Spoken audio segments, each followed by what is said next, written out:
Hmm.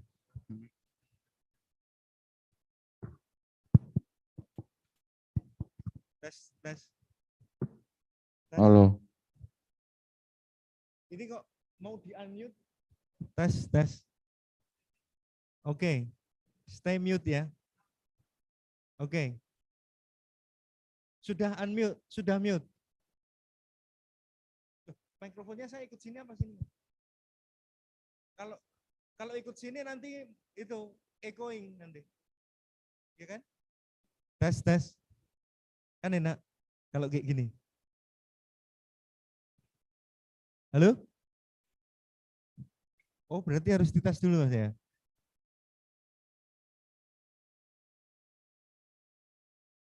Halo? Tes.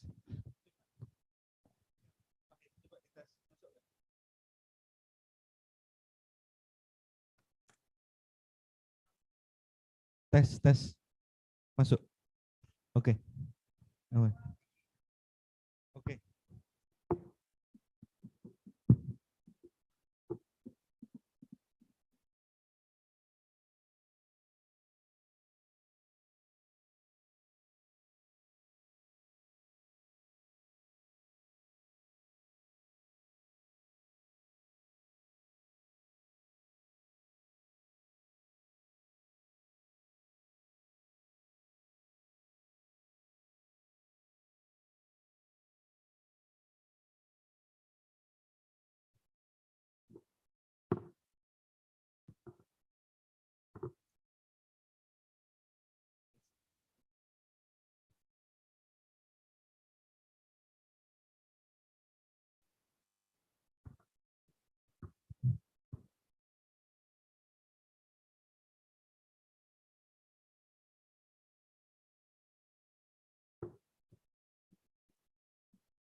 Yes.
Assalamualaikum warahmatullahi wabarakatuh. IFET University or UNISFET is an amalgamation of two universities, namely IKI Veteran and Shipbuilding Academy in 2019, which has a vision to become a university which are excellent, innovative, contributive, that produces professionals, technopreneurs, and international reputation. Learning at IFET University uses a hybrid learning system and has already used the Merdeka Belajar and Campus Merdeka curriculum, supported by a qualified learning management system with the best service capacity. In an effort to participate in supporting the government's program to educate the nation's life, IFET University opens the widest possible access to all the nation's teenagers to be able to access education at IFET University education costs at IFET University are very affordable. We also overcome distance constraints by offering several online learning study programs so that this distance problem can be overcome and can be accessed by those who are far from IFET University. In addition, in order to accommodate teachers who are not linear in their higher education, we also have an RPL, Fast Learning Recognition Model program in certain study programs. IFET University graduates are equipped with competency, skills that are licensed by BNSP so that they can create professional graduates in accordance with the vision and mission of IFET University. Thank you. Wassalamualaikum warahmatullahi wabarakatuh.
Assalamualaikum warahmatullahi wabarakatuh.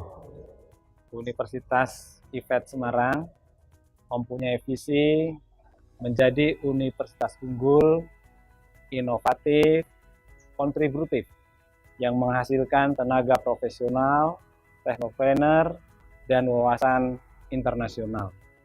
Universitas IFET atau Unisfet Semarang merupakan penggabungan dari dua perguruan tinggi, yaitu IKIP Veteran dan Akademi Teknik Perkapalan Veteran Semarang.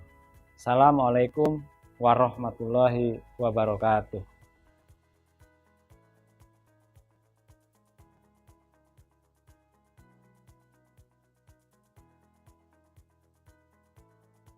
Assalamualaikum warahmatullahi wabarakatuh. Salam Unisfet lebih jaya. Kita panjatkan puji syukur kehadirat Allah Subhanahu wa Ta'ala atas bimbingannya kepada kita semua, khususnya bidang akademik. Unisfet selalu belajar dan mengembangkan inovasi-inovasi penting untuk kemajuan Unisfet. Di antaranya pembelajaran dengan sistem hybrid learning, kemudian kurikulum MPKM Merdeka Belajar Kampus Merdeka, yang mana dalam MPKM terdapat learning based method, kemudian project based method, dan juga case method. Metode-metode ini akan menjadi unggulan dalam pengembangan diri mahasiswa. LMS, Learning Management System, yang mumpuni dengan kapasitas layanan untuk dosen dan mahasiswa. Sistem RPL, rekognisi pembelajaran lampau untuk beberapa prodi, pendidikan jarak jauh, kemudian ada skill kompetensi yang terlisensi BNSP, yaitu lembaga sertifikasi profesi, diperuntukkan untuk kemajuan Unisfet, khususnya layanan terbaik untuk para mahasiswa, dan juga menuju kampus bereputasi internasional. Kami hadirkan guest lecture, diantaranya dari Jindal University India dan Hatay University, yang mana next nantinya kita akan merealisasikan student exchange.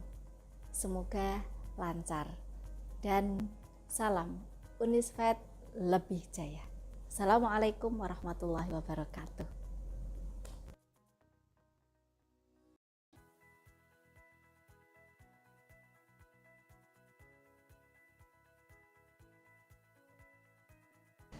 Dalam upaya ikut mendukung program pemerintah dalam mencerdaskan kehidupan bangsa, Universitas IFET membuka akses seluas-luasnya kepada seluruh putra-putri bangsa untuk bisa mengakses pendidikan di Unisfet.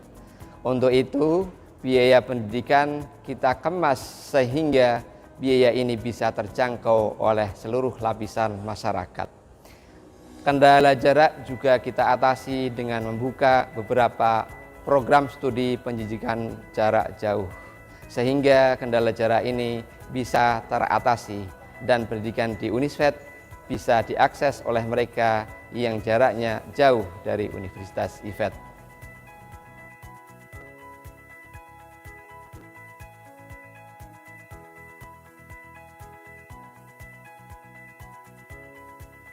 Unisfet menghasilkan lulusan pendidikan akademik vokasi yang berkualitas, profesional, bernafaskan Technopreneurship, dan bereputasi nasional serta internasional.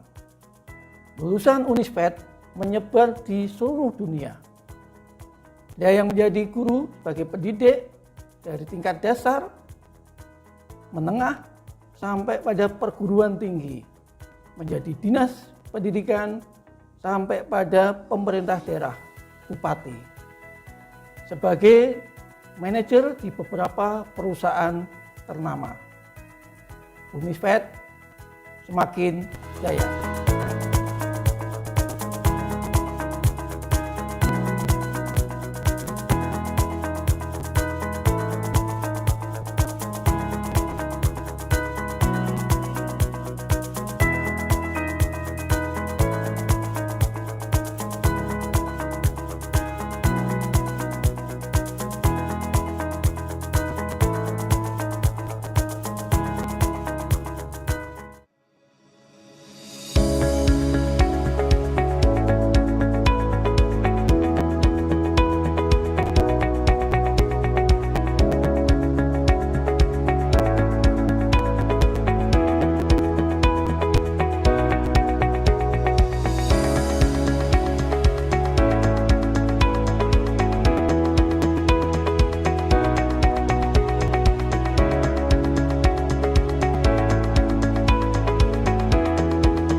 alhamdulillahilladzi anamana bi ni'matil imani wal islam alladzi khalaqal insana alamahul bayan. Asyhadu an la ilaha illallah wa asyhadu anna Muhammadan abduhu wa rasuluh. Alladzi bu'istu li utammima makarimal akhlak. Rabbis rohli saudari wa yassirli amri wahlul 'uqdatam min lisani yafqahu qawli amma ba'd. The Excellencies Professor Dr. Rustono M. Hum, as Principal Rector of IVET University, the Honorable All Vice Rector of IVET University, Dr. Lulu Eliana MSI, Mr. Suyanto ST.MT, and Dr. Tri Laksono Prihandoko Eskom MPD Cons. The Honorable Dr. Christine from Tarlac Agricultural University, Philippines, as keynote speaker of webinar today. The Honorable Mr. Deka Febiharsa, SST MPD, and Mr. Jumrianto, STMT, from IVET University, as keynote speaker this morning. Honorable all Dean Faculty and Lecturers of IVET University, Semarang, Indonesia. Once again, welcome to student delegation and lecture from Sultan Fatah Demak University, Akapelni Art Polytechnic, PGRI University Yogyakarta, Tunas Pembangunan University Surakarta, Ngesti Waluyo University Temanggung, Pamulang University, IKIP PGRI Pontianak, STIE Pos Numbai, Port Numbai, Muhammadiyah University Jember. And also we welcome all participants of this webinar present today. We hope that this won't be the last encounter for all of us attending this remarkable webinar. First of all, let's say thanks to Allah Subhanahu wa Ta'ala, who has given us guidance, happiness, healthy, and mercy, so we can attend and participate in this very special event without any obstacles and a good health. Secondly, salawat and salam always be addresses to the Prophet Muhammad sallallahu alaihi wasallam, hoping for his greatest help on the day of salvation. Amin, amin, ya Rabbal Alamin. Good morning, ladies and gentlemen. My name Restu. It's a wonderful and precious chance for me to be your master of ceremony in this morning on Tuesday, 11th of January, 2022 in our big event, Webinar International Technopreneurship at the IVET University.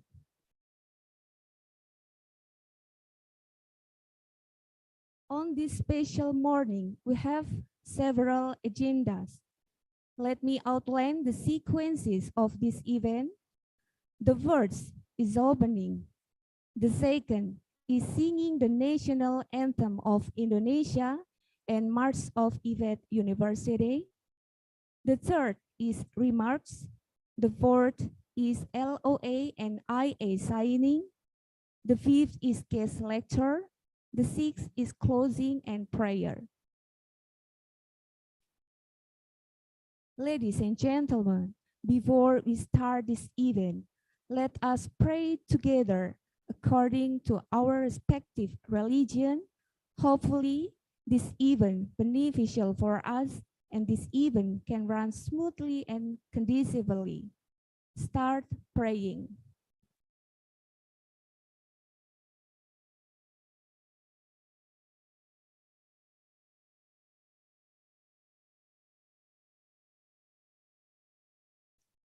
Finished. Thank you. Coming up for a brief moment, we would like to invite you rise and sing the national anthem of Indonesia is Indonesia Raya song and followed by March of IVET University. Ladies and gentlemen, please rise.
Universitas Invent Jaya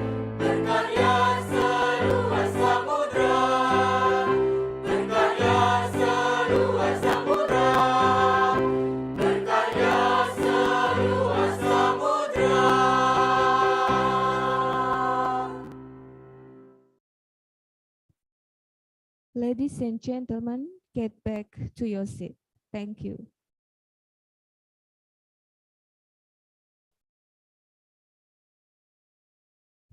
For the next section is special remark by Rector of IVET University, and this will become the webinar opening.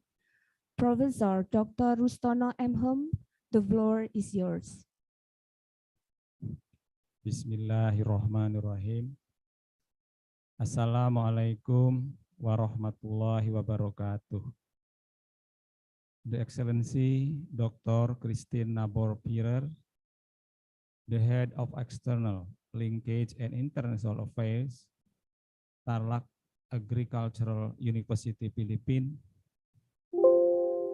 the Honorable Mr. Dega Pebiarsa, SST, MPD, as the representative of IVET University Marketplace, the Honorable Mr. Jumrianto, STMT, as the representative of IVET University International Lecturer, the Honorable all Vice Rectors of IVET University, Dr. Lulu Eliana MSI, Mr. Suyanto STMT, and Dr. Trilaksono Prihandoga SPD MPD Cons, the Honorable Deans from Faculty of Maritime, Faculty of Health, Faculty of Education and Teacher Training, and Faculty of Science and Technology, as well as all head of study programs from IVET University. The Honorable lecturers, both from IVET University and other corporate university, all the audience from IVET University student and corporate university partner student. Good morning, ladies and gentlemen. With all due respect, first, let us say thank you to God for His grace, and we can gather in this special webinar for attending the international conference with the topic International Technopreneurship. Praise and salutations always be addressed to Prophet Muhammad Sallallahu Alaihi Wasallam, hoping that we will be safe on the day of salvation. Ladies and gentlemen, in this fantastic day, we gather here in this webinar as one of the series of events from celebration of the third Dies Natalis of IVET University. Actually, we promise to hold this webinar as our commitment to realize international-oriented campus as stated in university vision and mission. Hopefully, this webinar will enrich our knowledge and experience and expand our insight toward the international challenges. That's why I invite Tarlac Agricultural University as one of the wonderful university partners to share the knowledge and experience to us that will be represented by Dr. Christine Nabor-Pirer. Ladies and gentlemen, we would like to address your warmest gratitude to Tarlac Agricultural University that has given some fantastic opportunities for IVET University, especially with the collaboration programs such as international webinar, short course, and credit transfer. Hopefully, we could expand our collaboration into broader field in the future and strengthen our partnership. I'd like to thank the Indonesian university partners also who joined this webinar as one of the realization of our collaboration. I hope we could realize the freedom of learning successfully as the government instruction. Ladies and gentlemen, every time we celebrate the University Dies Natalis, The most important things reside within. The phrase is self-reflection about who we are, what our job and function are, to what extent our performance is, and to where IFET University move in the future. This is our convention time to consider the essence of Dies Natalis to be our better version for the better future. I know this is not an easy step for us, but I believe that as long as we keep learning and adaptive toward the change, the world will be still ours. Ladies and gentlemen, the topic of webinar today is so relevant with the current situation where everything is integrated with technology. As we know, we are who does not utilize the current technology will be left behind the unable to survive. Let's learn from Nokia that used to be the world leading company in developing the handphone. However, the company shut down its operation in 2013 because of tragic disgrace selling. They did not realize the importance of continuous evolution and exchangement. Learning from this, it reminds us that we have to be able to adapt the development of technology and learning something new to make use it based on our field and always make self-reflection to recall a sense of becoming the better version of ourselves.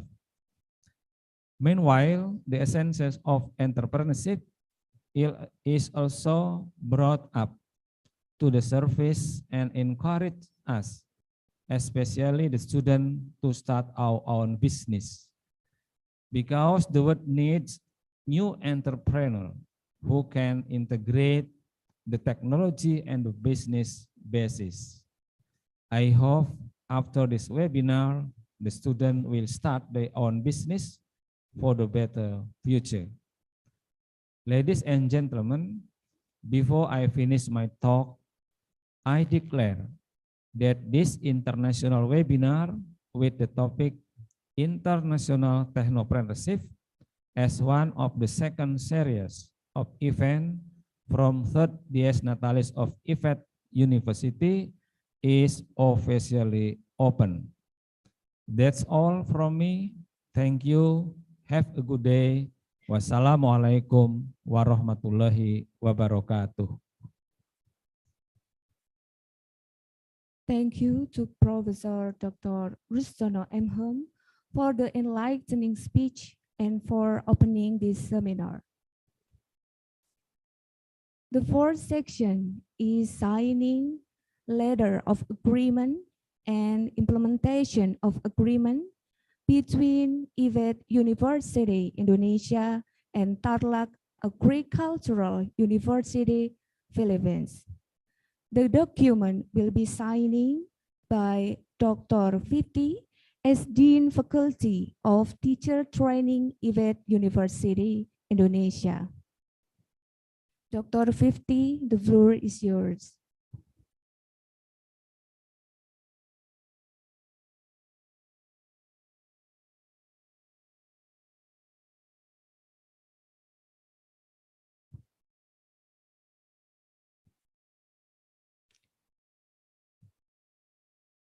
This is an implementation of MOA has already been signed.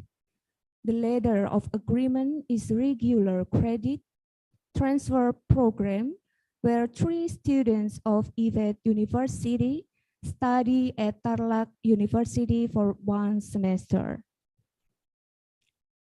Dr. Fiti, if you're done, please show the signing document in front of the camera.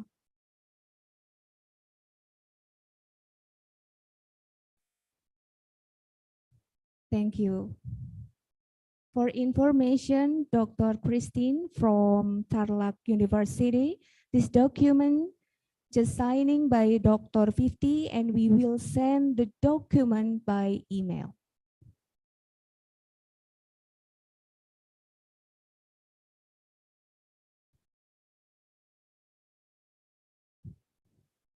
Ladies and gentlemen, now we come into the main event, that is webinar, and the theme is about technopreneurship. To lead this section, I would like to introduce Mr. Rizky as moderator the webinar today. Before we start the section, we will watch student video. This video is warm greetings from IVET International student. Selamat pagi semua, apa kabar? Nama saya Shaima dari Mesir. Saya memulai belajar di Universitas IVET dari 4 bulan. Saya senang sekali untuk berikuti di universitas itu. Menurut saya, universitas itu sangat bagus karena saya bertemu dengan banyak orang yang baik-baik saja. Para dosen di universitas itu sangat bagus dan biasanya membantu saya untuk belajar, khusus belajar bahasa Indonesia. Di universitas itu ada teman-teman yang sangat baik. Saya sangat senang bertemu dengan semua orang dan tahu banyak tentang budaya Indonesia. Saya berharap lulus dari universitas itu dan belajar banyak tentang Fakultas Bahasa Indonesia dan Budayaan Indonesia. Di akhiri, saya menasihati semua orang untuk berikut universitas itu. And terima kasih.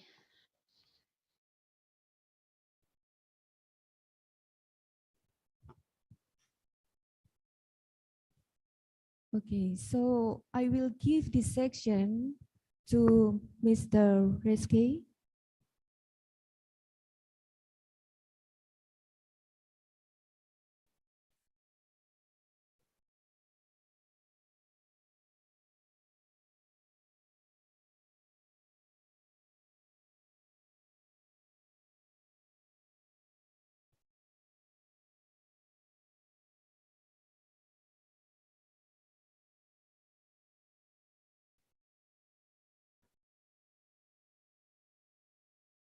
Okay, Mr. Rizky, are you ready? Right. Okay, Mr. Rizky, please do. Okay, thank you. Good morning, ladies and gentlemen. I hope everyone is doing fine.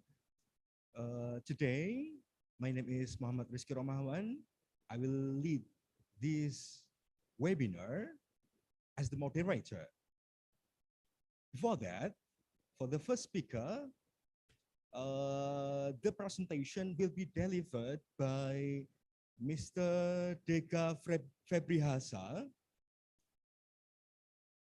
He will talk about IVET University Marketplace that just published or just softly published on the internet. It is one of the implementation of the Technopreneurship program, representing that IVET University commit to train the students to be entrepreneurs in the future. Before that, let me read the curriculum vitae from Mr. Deka Febrihasa. Ladies and gentlemen, please have a look on the screen that I shared to you. Yeah. His name is Mr. Deka Febrihasa, SST MPD, and also the formal education. At the moment, He is the doctoral candidate at Universitas Negeri Malang and still ongoing. He just gone through for about 1 year. Before that, he just finished the Magister program, Magister of Vocational Education in 2019 from Universitas Negeri Semarang. In 2007, he just got the diploma from the Institute of Technology 10 November Surabaya. Yeah, that's the formal education that has been going through by Mr. Dega Febriharsa.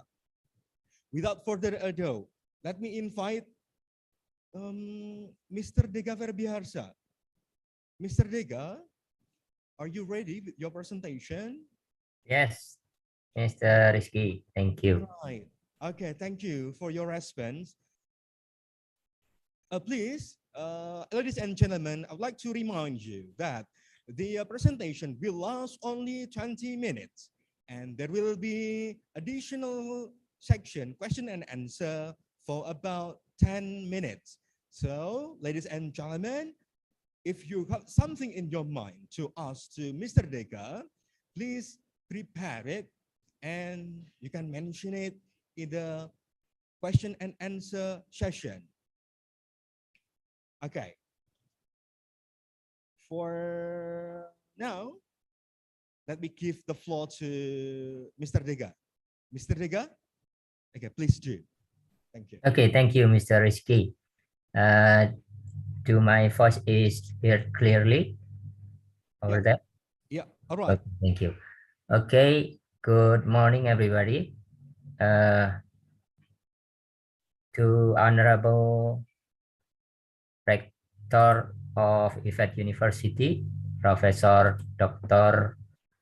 Rustono, Magister Humaniora, Honorable First Vice Rector of IFET University, Dr. Lulu Eliana, Magister of Science, Honorable Second Vice Rector of IFET University, Mr. Suyanto, STMT, to Honorable Third Vice Rector of IFET University, Dr. Tri Laksono Priandoko, Magister Education and Counselor, and Honorable all of Dean in Faculty of IFET University, and also all lecturer and all student and all participants in this webinar International Technopreneurship. Assalamualaikum warahmatullahi wabarakatuh. Thank you for give me the first chance to presenting the Technopreneurship in IFET University in to digital platform of DPMart of IFET University. May I share my screen?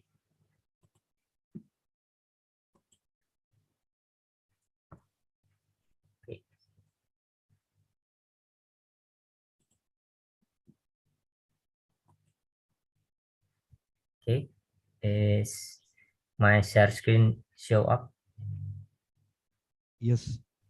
Okay, I will describe about Technopreneur in IFET University, which there is a start. I will start from this paradigm of ready-to-work learning. I'm set from Professor Waras Kamdi, that he said that future work learning readiness is consists of capability development, life-based learning, and real-world-based learning. Learner as a whole person, which is strength-based or character building, and paradigm of new pedagogy is, it means the learning is customized, customized and tailored personalized content. And it's also multidiscipline, interdiscipline, and transdiscipline curriculum. Of course, and the goal is job creators, which is ready to work in the real world. And then how the technopreneurship learning in IFET University.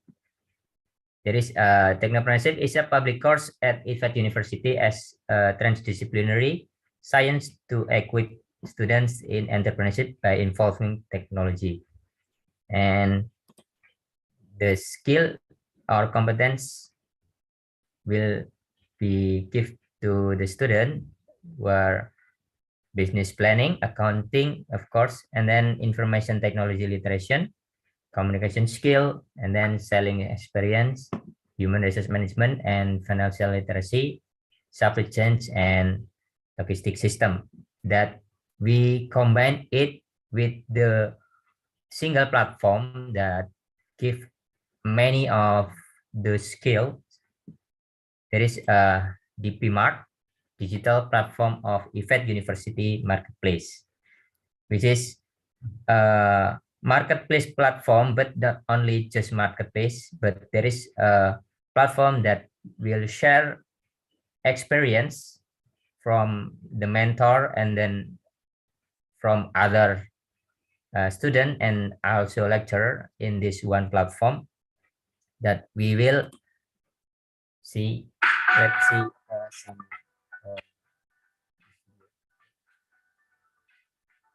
as the tagline of contributive, innovative, and technopreneurship, the university has developed some tools, some platform that combining entrepreneurship and technology and marketplace, which is creativity, technical skill, and spirit to work together between a student and lecturer, and of course mentoring. It's in the real life, it's project-based learning, and then real life learning.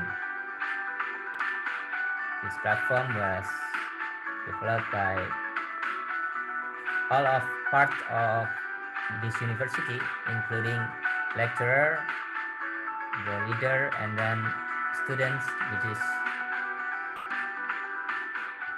built the platform.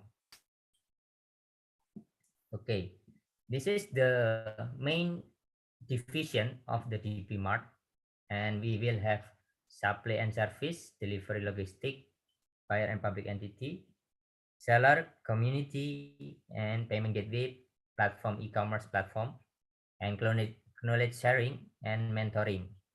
Of course, in this area, we have application development, which is consists of IT-based students such as informatics education and system and technology information, and digital business study program in our university. For the platform development projects for IT-based students, we have, sorry, I cleared there. We have DPMAT Unisfed repository.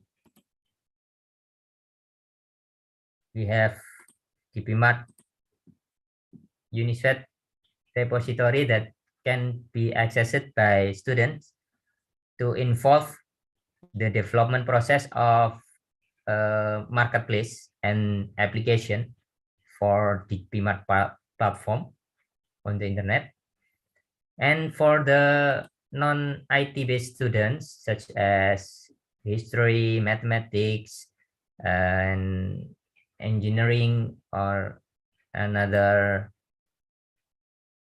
subject, they can join in the marketplace as seller and also as buyer too. And in this community, they will have some product or service that can be uploaded in the marketplace and then it become hub between buyer and seller. So this is an embryo of the big marketplace platform that integrating with all payment gateway and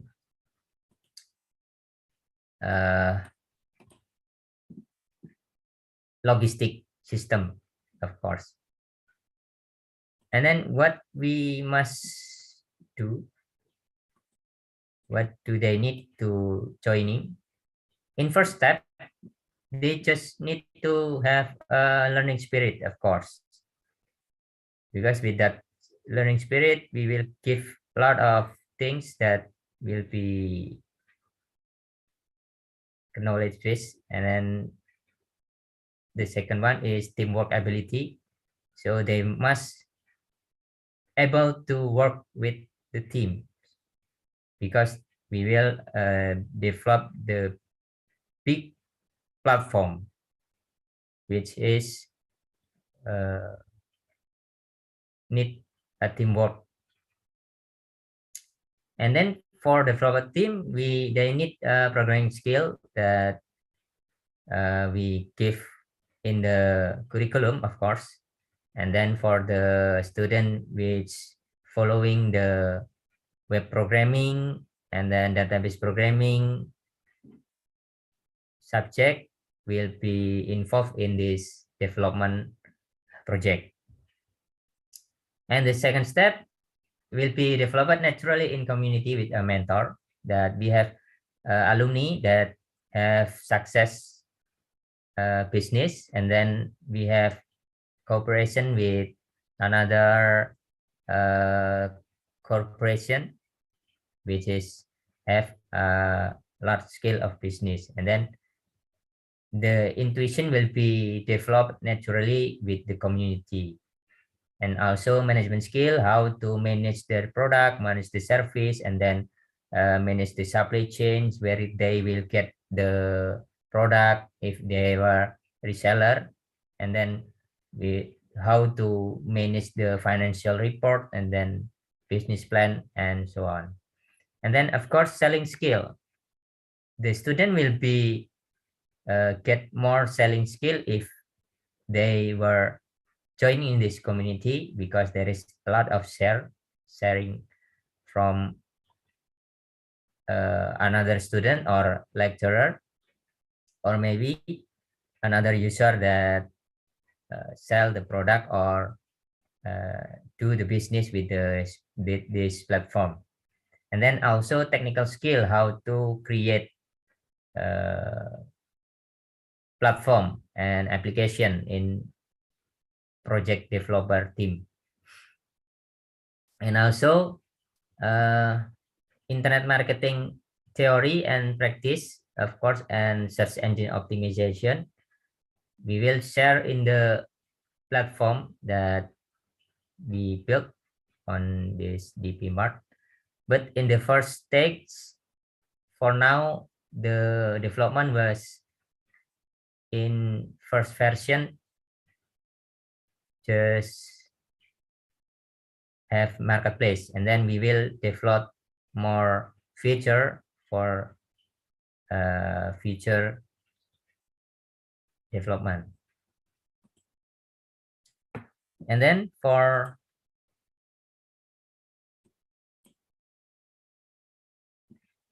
method of technopreneurship evaluation in technopreneurship subject in curriculum, we use a rubric to evaluate the student task or project. So we see how they can see the opportunity or chance, and then how they determine ideas or passion, and how they get involved in the project or some project as a team. It's not only application project, it's also business project, just like team selling, or maybe a small business or startup business. And we evaluate how their strategy to get what they need. if they are reseller of a product, where they get the product to buy and then sell again in the platform. And how about determining the price of this product or services? And the last evaluation is how their idea or concept were written to a business plan or maybe a business report to get some investment from the investor, or they have determined their idea as a startup business, which is can be cooperate with another capital or business institution. And of course, the goals is the student can be entrepreneur and technopreneur, and also startup business owner, innovator, and ready to work person in this case. That's some overview of the TP Mart platform, and we will show the marketplace after this presentation. May I change my share screen and share the platform. Okay, this is the platform of marketplace. We call it TP Mart, digital platform of marketplace, IFET University Marketplace. There's a lot of feature with some category of in here. There is a food, beverage, and vegetable, meats, and fish, and craft, and pets, or many more. And the student just can register in this platform by joining with the as a seller at the first time, and also can join as developer for who they interested in application development. We have a GitHub repository in here, but firstly must register and send to us, the administration, to get involved in this development project. It can be downloaded free for member which registered in this repository, and we have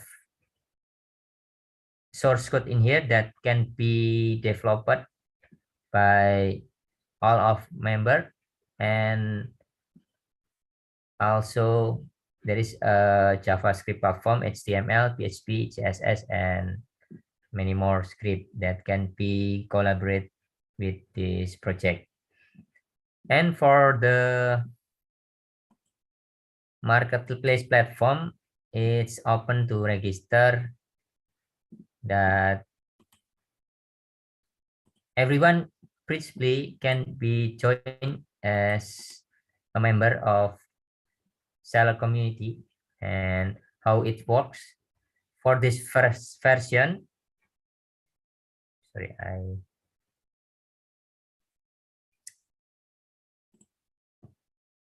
okay, for the first version in this development, we have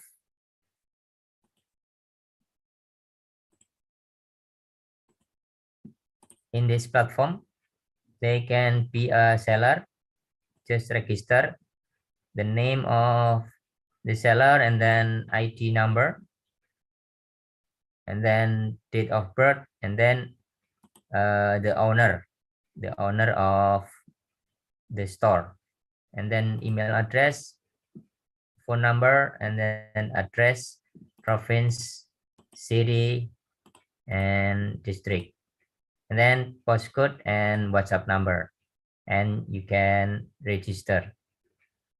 After the registration process, the user will get the username and password. The username was email and the password. And how to make or add some product just like this. I'll show you.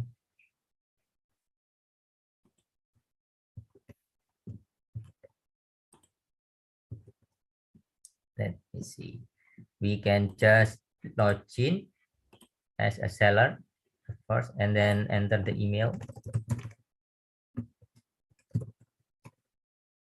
After register, of course, and the registration process, you will send by system email to your email, the username and password. Let me see.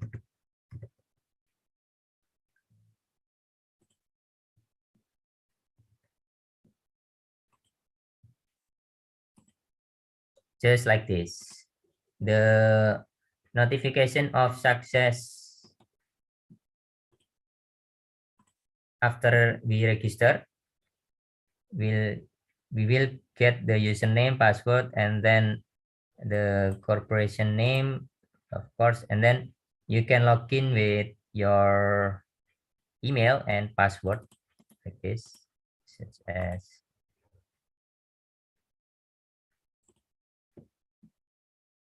okay.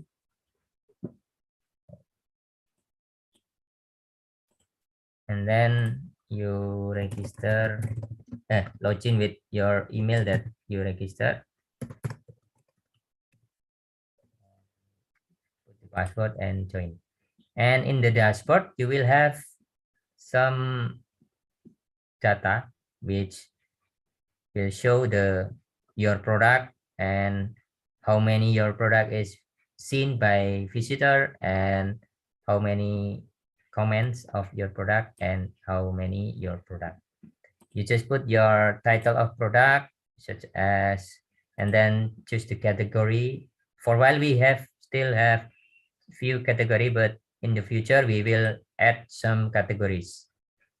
And then put the description and of course the retail price and then the large scale price, and what is the packaging such as plastic or box or can or something else. And then how much your production capacity if you create your own product, and the volume of the capacity production in a year, and then the more parameter that you can add such as halal certification, ISO certification, or so on. And you can add the picture of the product in the main picture and additional picture in here. You can add up to 7, sorry, not 10 picture including the main picture, and then you can add your product. And if your product is commented or viewed by visitor, you can see the how many in this dashboard. And in here there is a etalase, is list of your product and then which ads that has been approved by admin, and then which ads that moderate by admin, and which ads that rejected by administrator of DP Mart. And who the administrator? Actually, every student can register as administrator. Of course, we will approve if you have a clear identity, and then we can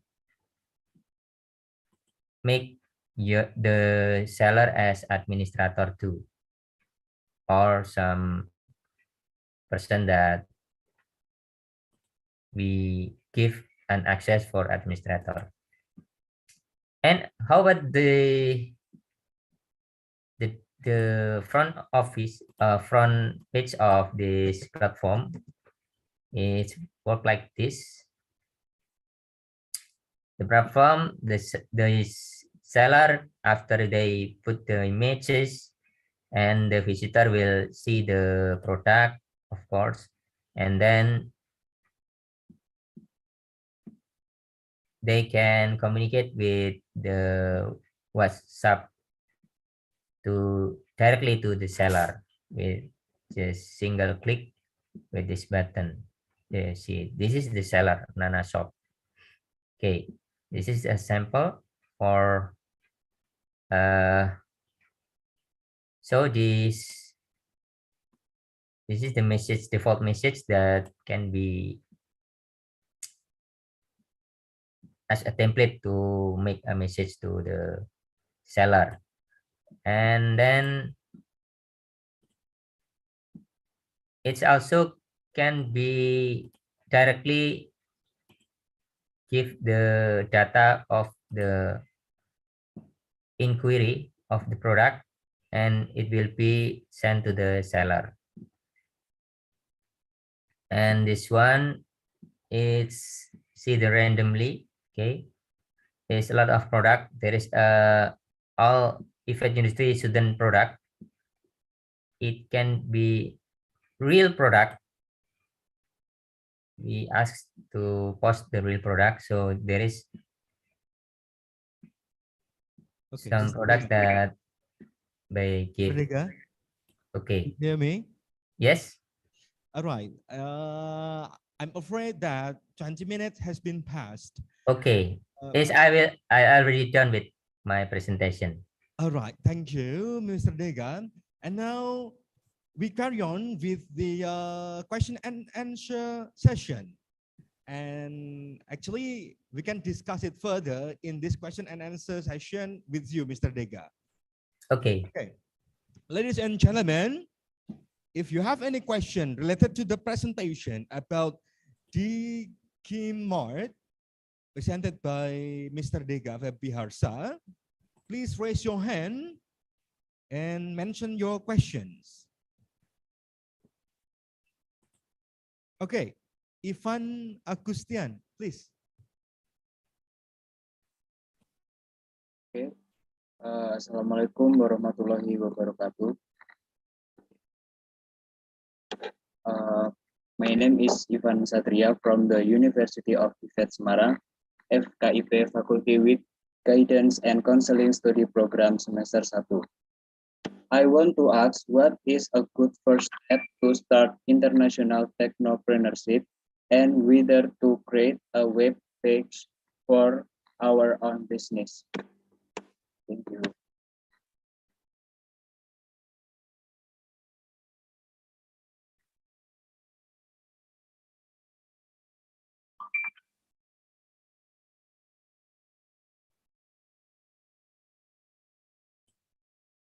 Your microphone is still mute, Mr. Rizky. All right. Ivan, could you rephrase your questions? Could you rephrase your questions? Perhaps Mr. Dega didn't catch it well. You are asking about?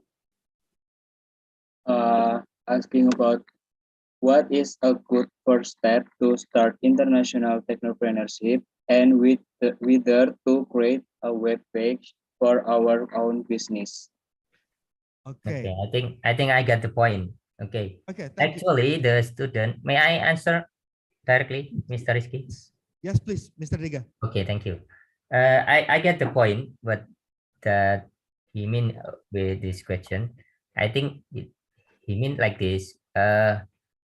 Actually, every business can be made their own website for their product, isn't it? Like this. Okay, but in this platform, we have a community that will be gets how to get involved in our platform, of course, that brings IFAT University to the public, which is bring by marketplace. Of course, there is a lot of things much to do to make this platform more suitable for international platform. I think it's more a few years again. There is more will be great application if we can make a strong development in this platform. Is this just the beginning? Just the beginning and initial application. You can develop the most or the more useful feature and more intuitive design, or maybe it can be used to get your product to more known by public. Of course, in internal market in IFET University, it will be proud of our marketplace. And of course, if you want to make a private website for your product, it's gonna be okay. You just add in the description to link to your website. So this is just platform that show to the public that IFET University students have skill to selling, have skill to joining the marketplace, have skill to develop marketplace. That's we want to show to the world that our student can build their own marketplace. That is the point of the purpose of this marketplace development. It's not just only marketplace, but it will be a community. It's a community of entrepreneur IFET University. You can call it like that. So in the few years in the future, maybe all the student is already be a good entrepreneur after they graduate from IFET University. So they still have connecting between community. So the most useful for business is community. You will get the more strong power to spread your product and share your strategy, and then you will be good entrepreneur after you train. This is just for training to business with our platform. Just the point.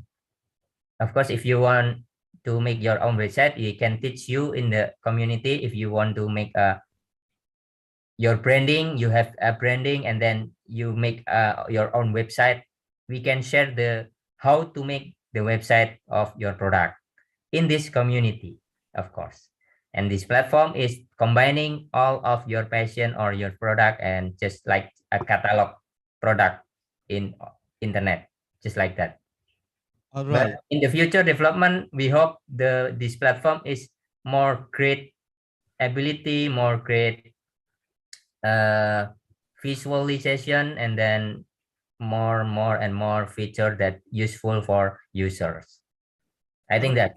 Mr. Dega, let me get it straight that this platform actually facilitate the students to open the marketplace, to join the marketplace, so that it encourages you, the IFET University students, to start your own business. Yes, of course. Yes. So if you join in the the public marketplace, maybe you don't have any brave, or you don't have any confidence, but in our end marketplace, you will grow your confidence because the seller is your friend, isn't it? This is the community is your friend. Is you will be get more confidence to be an entrepreneur in our community. And then after you training in our platform, you can try to show up in another marketplace with the experience in this our marketplace. Just, all right. just for give you an experience. Okay, thank you. Thank you, Mr. Dega. Yes. It's really understandable. There is another questions from our international student, Masa Hashemi. your beloved students from STE? Masha, do you raise your hand? You unmute your microphone, Masha. Okay, what about now? Can you hear me? Hey, I hear you clearly. Yes, okay. Hello, Mr. Diga. Hello, Mr. Rizky. Hello, nice to Hello, meet you Ibet again. University. Hi. Yeah. So, Mr. Diga, Mr. Rizky, I'm so honored to talk with you. Thank you so much. Mr. Diga, I have too many questions actually to ask you, but at the same time, I just want to ask you as a student who study information and system technology. Could you please tell me that what are the most famous majors that they are needed in the world? As you know, we can study in different majors, such as, I don't know, web designer, such as, I don't know, security one, but which one is most popular to be belonging to? Thank you so much.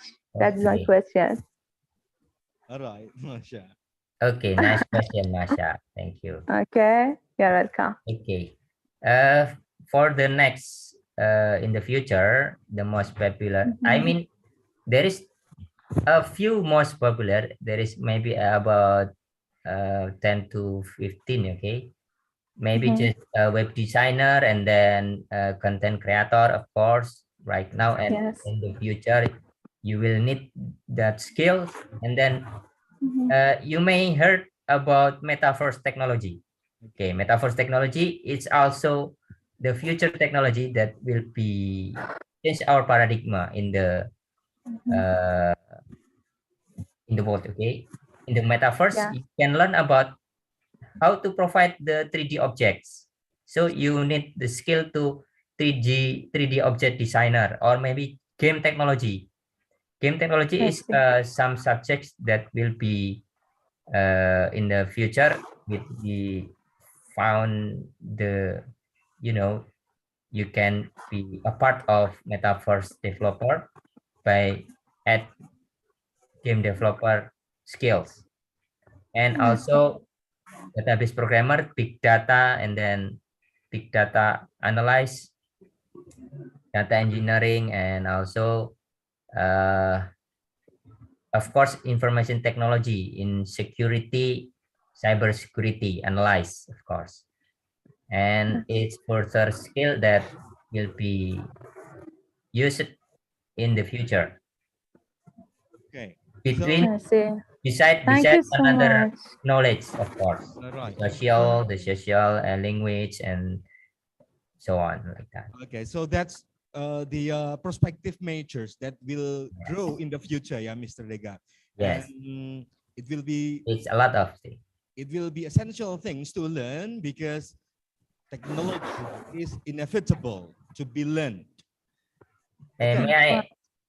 You must have a digital literation. It's all of you, no matter what subject you taken in the university, you must have a digital literation. It is important in the future workforce. Okay, digital literation, and of course there is information technology such as how to make video, you make content, how to make a website, how the security principle, of course. Digital literation is important for now. Thank you so much, Mr. Diga. Guys, I want to just let you know that Mr. Diga is so professional. Thank you so much. I can see that you're so supportive in all the lessons and answer the questions. Thank you so much, Mr. Diga. Mr. Rizky, and goodbye. Anytime, Masa. Thank you for the questions. You're welcome. Mr. Rega, I'm afraid that your session is over. May I? It's nice to meet you all of this. Thank you. The next speaker. All right, yeah. Okay. Thank you very much. Okay, anytime, Mr. Rega. And hopefully your study is running well and get thank you very much soon. Yeah, I hope there's benefit for all of you. All right, thank you. All right, ladies and gentlemen, for the next session, the presentation will be delivered by our keynote speaker from Tarlac Agricultural University. And the speaker will be Dr. Christine Nabo Ferrer. She is the head of International Office of Tarlac Agricultural University. Before the session, let me check it out first whether Dr. Christine is already here. Dr. Christine? Yes, sir, I am here already. All right. Good morning, everyone. Okay, good morning. All right. Let me introduce you to the audience, Dr. Christine. Thank you. Okay, ladies and gentlemen, here is Dr. Christine. Sorry. Okay, here's Dr. Christine.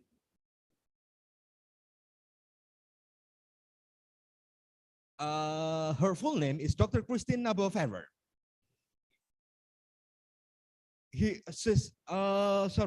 Her job is actually a lecturer from College of Education from Tarlac Agricultural University. She also served as the director for external linkage and international affairs, or ELIA. She got her doctoral degree majoring in educational management at the Pangasinan State University, Philippines in 2009. There are some special certificates that she possessed. At first, in 2010, she got Communication Service Program from Ateneo de Manila Graduate School of Business.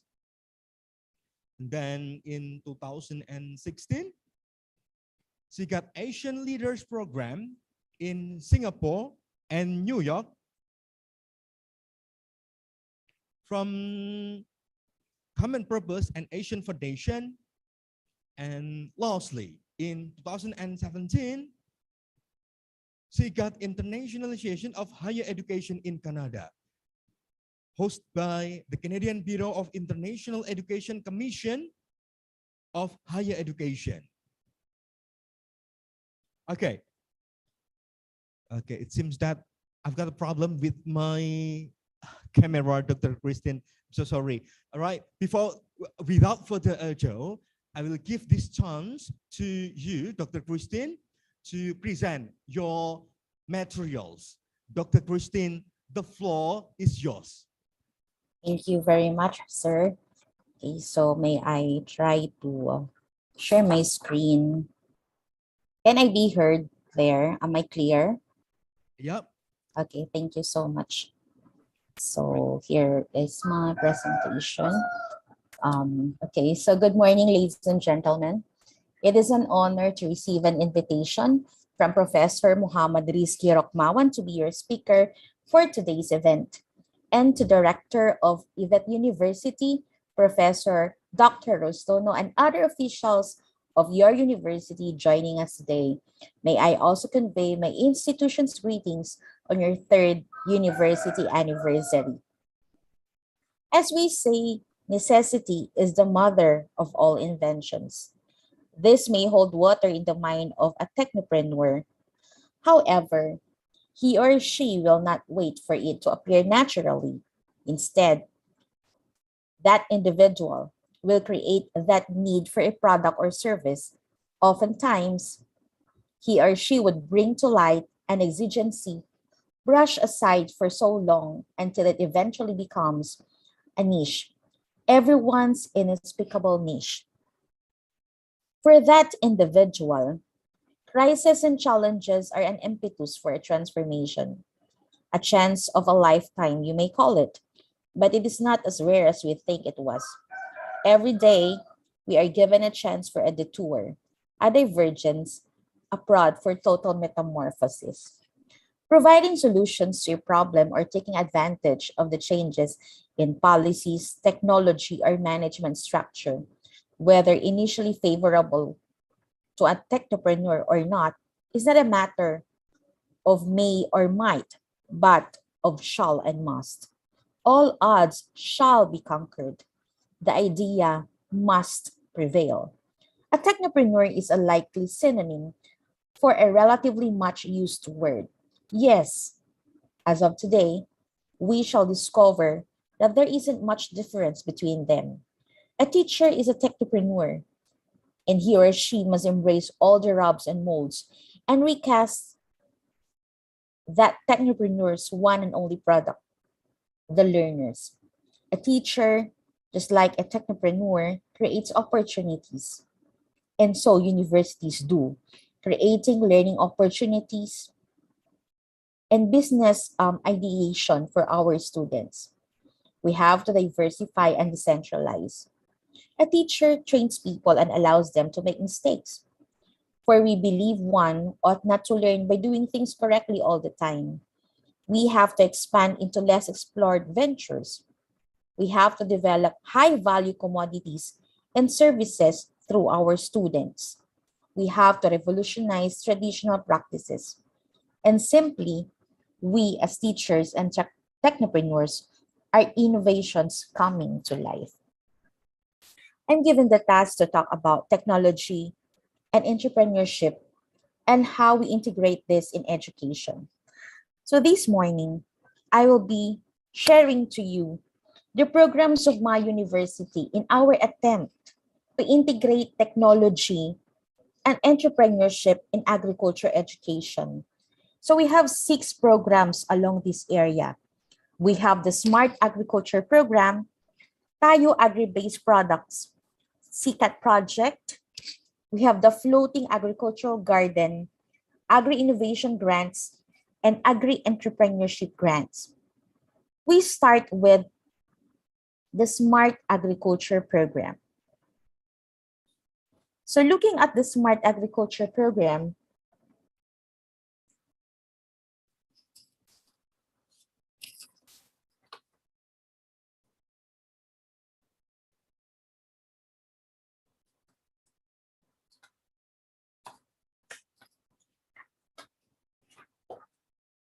so for the Smart Agriculture Program, we have established our Smart Agriculture Center since 2019. This program aims to sustainably operate an automated and non-automated greenhouse in the university. We have these automated greenhouses, which consist of automated monitoring and controlling devices for the inside environment. So we control the temperature and relative humidity and water systems. This project is also aligned to precision agriculture, which brings an information revolution in agriculture based on new technologies.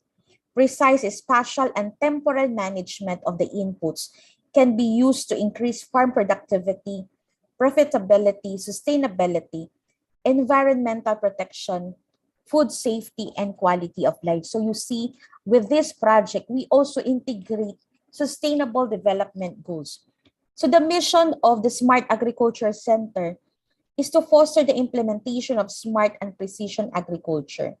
Its focus is to forge interdisciplinary partnerships to advance technology transfer by implementing and developing collaborative research, education, and research programs related to smart agriculture. We also train our students here. So since there is a pandemic now, we cannot send our students to have their internship abroad in agriculture. We usually send our students to be trained on integrating technology and entrepreneurship in agriculture. They are doing a 1-year internship program in Israel. But because of the pandemic, our students are just doing their business ventures through our Smart Agriculture Program. And so this is the venue of their learning for technology and entrepreneurship. And then we have another project, which is the Tayo Agri-Based Products, or we call it the Pilot Support for Market Analysis and Competitiveness of TAU Agri-Based Products. So we know that a knowledge-based, innovation-driven economy contributes to national and regional socioeconomic development goals. Supporting agricultural entrepreneurship creates a strong culture of innovation with societal benefits. So we are in partnership with Simyo Circa for this project of innovating models of open collaboration, which seeks to support higher education institutions as they create, nurture, or usher agribusiness startups out of incubation to take flight into the world of commercialization and societal value.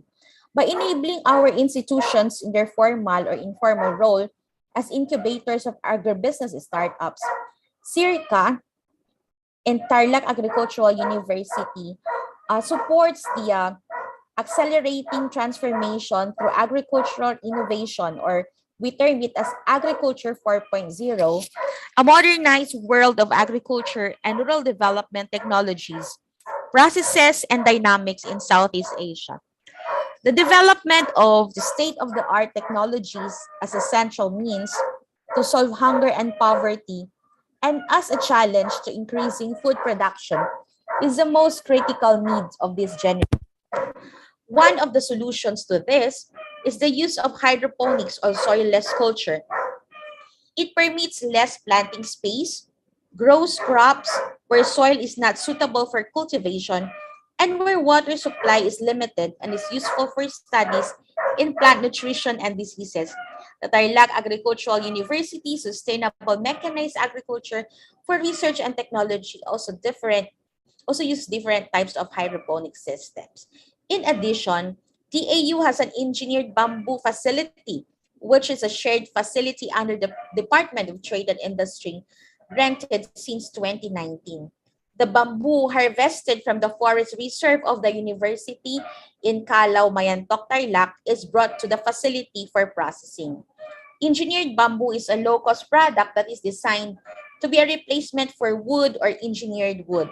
Engineered bamboo aims to reduce the variability of the natural material and is processed and manufactured into different products such as bamboo face shield, handicrafts, engineered bamboo flooring, and soon, bamboo bikes.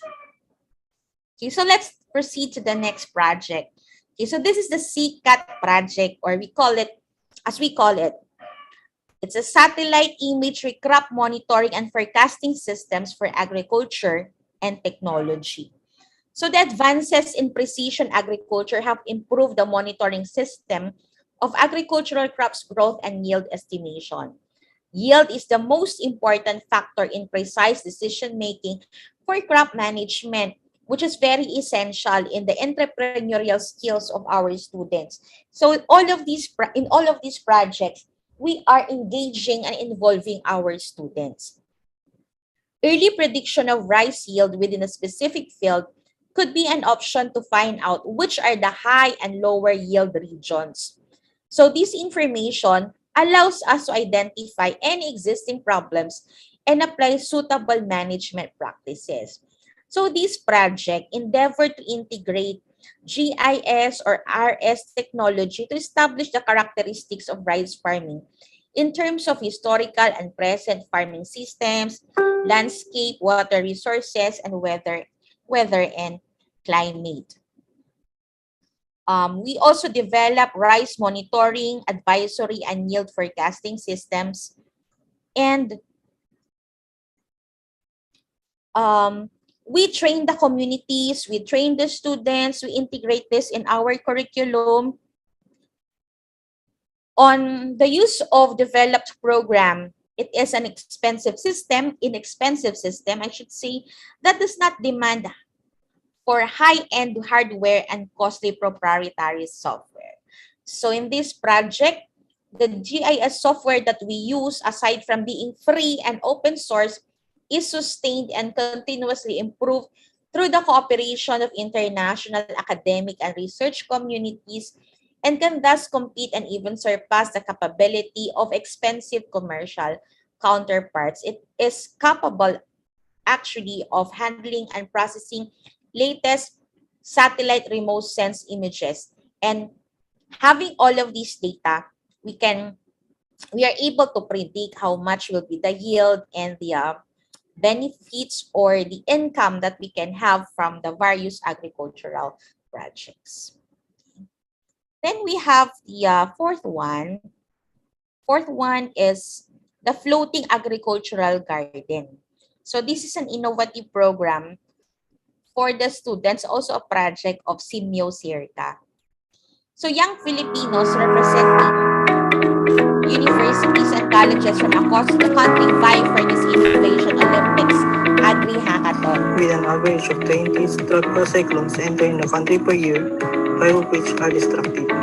Our country's geographical location and physical environment also contributes to its high vulnerability to tsunami, sea level rise, storm surges, flood, flash flood, or flooding.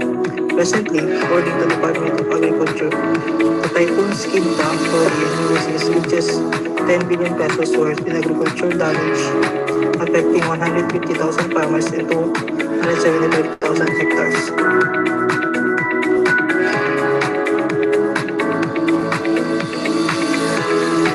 We are the founders of Floating Agricultural Garden.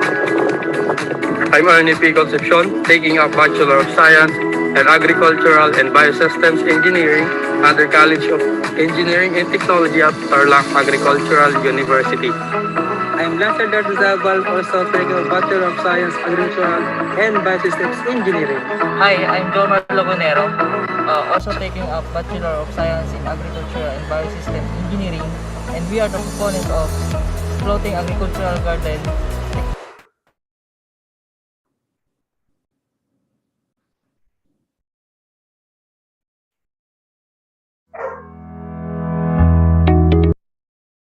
Floating Agricultural Garden Technology. So traditional garden in the country is still labor intensive.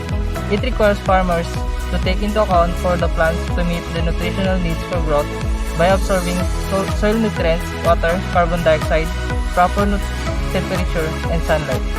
The fact that the country is rich with fertile and vast agricultural land, many farmers still facing unpredictable weather conditions which often result in crop losses. With this, our goal is to minimize crop losses and help farmers maximize their crop yield. Floating Agricultural Garden Technology, or FAG Tech, aims to provide a practical solution to help small farmers and fish farmers to be productive all year round by planting crops in the fish ponds, rivers, swamps, and flood-prone areas without worrying unpredictable weather conditions such as flash flood, and flooding. FEG Tech is made from readily available and recyclable materials, such as disposable cups and plastic bottles, which is environment friendly and is high tolerance to flooding. In fact, FEG Tech will not just helping our farmers but also the environment, as recycling saves energy and money. It also reduces greenhouse gas emissions, which helps to tackle climate change. With FEG Tech, we would have a technology that is 100% in line with your values. It's really good for you and the planet. And we want to help every farmers for a better world. For now, FEG Tech is focusing on its lake type settings. And now it's time for us to take that step on our journey. And we need you to help us change the way against unpredictable weather conditions. And to make that happen, we will develop different versions of our technology that can be applied to rivers, swamp, and flood-prone areas. Invest in sales and marketing. And most importantly, spread our story. Be part of a new generation of food production technology and benefit from a rapidly growing market. Let's make the world healthier and greener.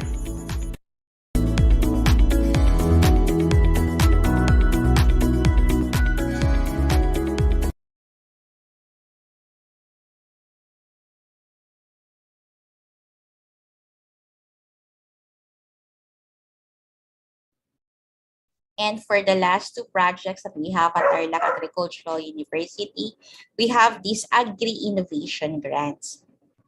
The Agri-Innovation Grants aims to address the challenges in agriculture and related disciplines and to impart the essence of agriculture to the youth through startup solutions. So each student is given about $200 as a startup grant for their agri-innovation proposals. And we are running this for a semester. So this is a form of competition but we are giving them startup capital of $200, and then the best implementers will awarded after the implementation of the project. So they will have another prize if they are the best implementers of those projects. So this is um, the competition guidelines have the following criteria: the degree of innovation, sustainability and commercial viability, societal impact, and UN SDGs integration, and then organizational capacity and implementation, as they will also be running this in the communities. So would like to see the solution innovation and differentiation and relevance in addressing market gaps, commercial scalability potential, P&L and international market readiness of these products, impact on the lives of smallholder farmers and climate, and alignment with the UN Sustainable Goals, and an organizational infrastructure, team, and expertise to manage and sustain international expansion. So we are also checking on their business proposals to determine the viability and feasibility of the projects that were submitted. And of course, the last one is the Agri-Enterprise Grants. So these Agri-Enterprise Grants is a competitive grant for the youth who want to engage in enterprise development. So most of the applicants here are our students, and they have faculty mentors also. The program is open to all TAU students with proposed small business enterprise with profitability potential. So the grant given to them, also about $200, serve as a startup capital for the planned innovative micro enterprise. And all of the applicants are also required to submit a business proposal, which are evaluated by a panel of judges and that's composed of the faculty and partner agencies of the university. The business proposals being prepared by our students focus on ideas that are innovative and have potential to generate income comparable to the income of salaried workers. By innovative, it means that the business proposal can provide new solutions to an identified problem, such as production, process, marketing, among others. By viability, the proposal must have a clear target market and marketing strategy and can generate a good revenue stream that can show potential of being scaled up in the future. So yeah, for the evaluation criteria, we will also look into the entrepreneurial attitude of the students, the revenue stream of the business proposal, value adding, and innovativeness of the business proposal.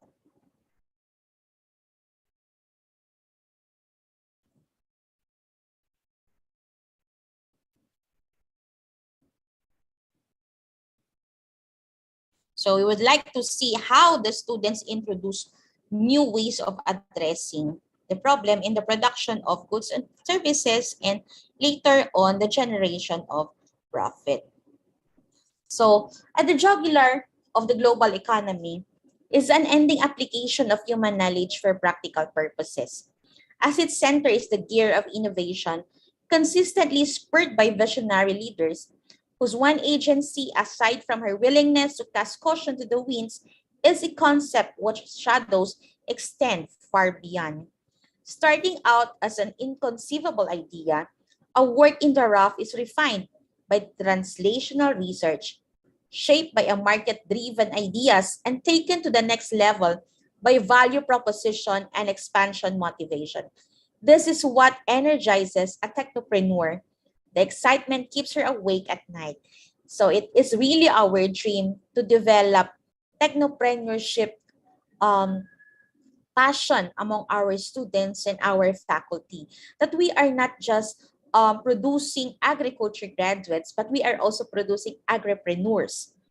Whether it's in the student's DNA or it's a matter of involved mechanism, a technopreneur explores the collaborative nature of technopreneurship and combines the synergy of creative, spirited, and tech-savvy risk takers who are willing to work for the common good, defying the norms and even almost failing under the constraints of personal, bureaucratic, social, and a whole host of internal and external factors. A technopreneur resists all that will make her lose her strategic focus. The technopreneur has a roadmap for the development of an integrated and coordinated strategy. He or she must create a market with domains spanning of what others assume to be trivial only to gain traction later on. As a disruptor, a technopreneur never settles for anything less. Mediocrity is a technopreneur's enemy. He or she will continue to try and test the limits of his or her potential, exceed his or her expectations, and build on his or her previous performance, challenge the status quo, and preserve and uphold the dignity of labor. A technopreneur is unstoppable. Technopreneurship is neither just like a fluke nor a trend. It will be a hallmark of decades to come. With its entrenchment in the academe, it will continue to define the future today. If a technocrat landed on the moon, a technopreneur will help us conquer the cosmos. Thank you for listening and good day, everyone. All right. That's such a great presentation, Dr. Christine. And thank you for the knowledge that you share. Actually, it's new things for us that such kind of paradigm, combination between technology and entrepreneurship and agriculture can be implemented in accordance. Hopefully, Indonesian can, we can learn from the concept that you have delivered just now. All right, let's carry on to the next session, that is question and answer. Ladies and gentlemen, if you have any question, please raise your hand and mention your questions. All right, we've got one questions from Maulana. Okay, please, Maulana. Well, hello everyone. Good morning. Okay, good morning. Thank you for this opportunity that you give to me. Hello, my name is Maulana Manjaya. I'm from Pamulang University, majoring civics educations. Well, as we guys know that Indonesia is an agriculture country. So I think it's important for us as younger generations. And I have a question for Mrs. Christine, how to develop or how to maintain agriculture entrepreneurship mindset for younger generations. Thank you. Okay.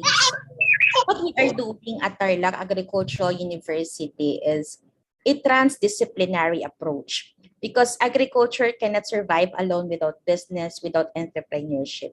So we have to combine all of this. We also put up specific projects in the university that would serve as a venue, as field laboratory of our students, because we want them to learn agriculture not only from the books, but we really want to experience. We really want them to experience agriculture. You know, during the pandemic, it's a very good opportunity for our students to hone their agricultural and technopreneurship skills. In my subject, for example, global citizenship education, we are studying the global goals or the sustainable development goals. And each group of students are given a community-based project. It's heartwarming that many of my students have chosen agricultural projects, so that they can answer no poverty, zero hunger, something like that. So they put up community pantries, they put up community gardens, and what they harvest from the garden, they give these products to their neighbors. They give this to their community. And it's also very inspiring because some of our political leaders in the barangay level or in the municipal level are supporting these activities of our students. So we have to see to it that agriculture is also embedded in business, and if business is also embedded in agriculture. And this has to be fueled by a strong administrative support. Of course, it's an advantage for us because we are an agricultural university, and our officials are mostly agriculture majors. But we have to make it a point that agriculture is also a vehicle of education transformation.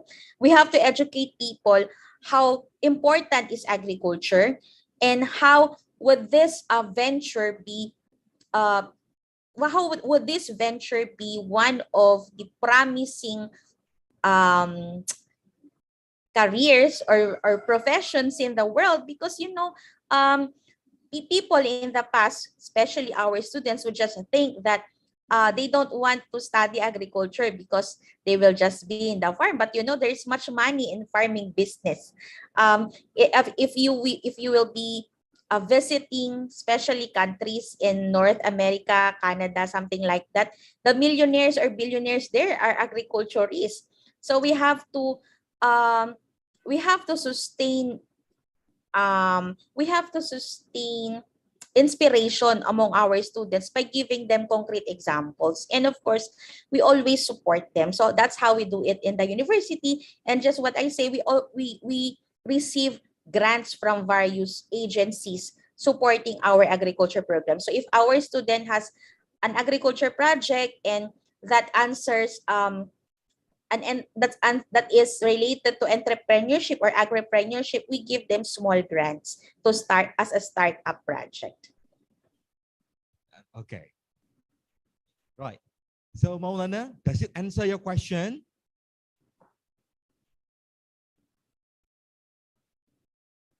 Okay. You still mute your microphone, Maulana? Well, definitely sure. I laugh and I do interest for the answer. Thank you. Okay. All right. Okay. Thank you, Maulana. Next questions, ladies and gentlemen.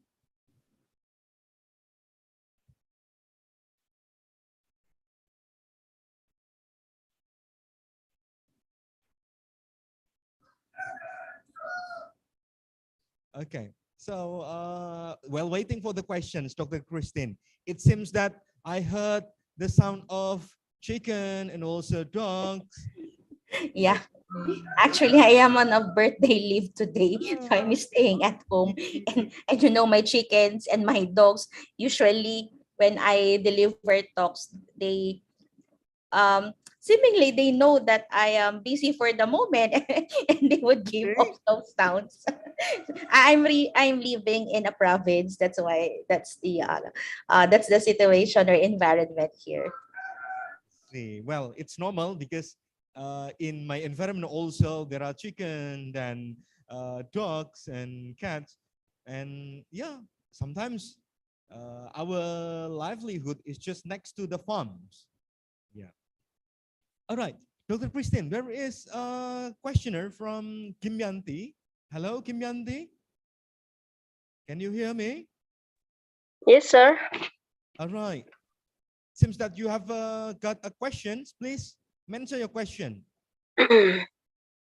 Yeah, thank you so much for the time, Dr. Christine. Interesting for your presentation.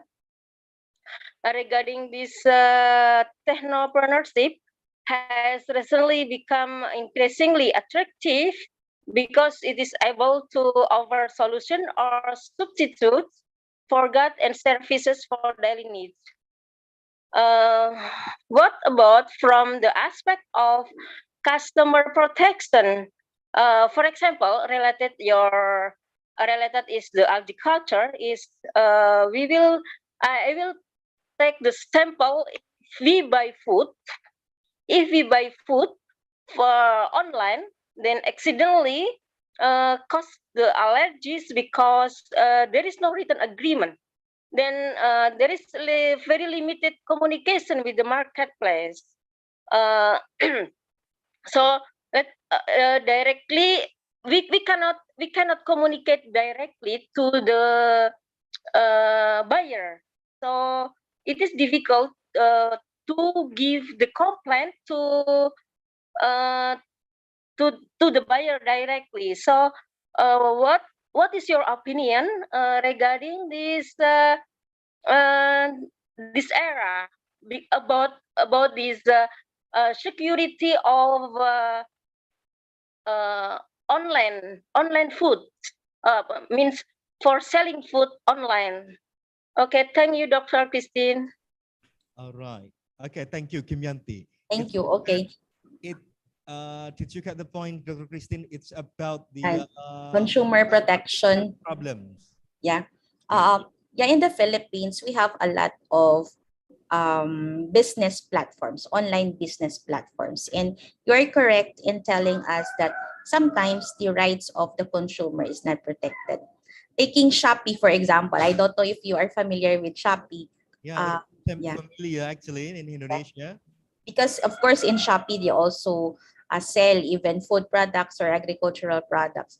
Well, Shopee is a good platform because there is a venue of consumer protection because you can even claim for a refund when what you ordered is not the actual that was given to you. Well, if the transactions are on Facebook or in other online platforms, yes, that is actually a risk on the part of the customer. And we have to understand that because it's an option. We are not required to buy from them from the online platforms. But since there is not too much of a consumer protection in Facebook or in other forms, then I don't think in the Philippine law, no, in the Philippine, I don't think that we can penalize um, the seller. So we must have to be very careful in the kind of online platforms where we transact business where we transact business with the seller, for example. So we must have to be very cautious by looking at the terms and conditions because for some online selling online business, they have their own website, you have a contact number, and sometimes you really have to exercise due diligence in asking if in asking what if there is a damage, something like that, how can we refund it? So it's a good thing that there are some business organizations who accept cash on delivery because sometimes if you paid before the object is or the before the material or object is delivered, sometimes we don't get what we paid for. But in case we opted for a cash on delivery, then we have the option not to pay that if we are not satisfied with the product that is delivered to us. So in our country, that is what's happening on online marketing.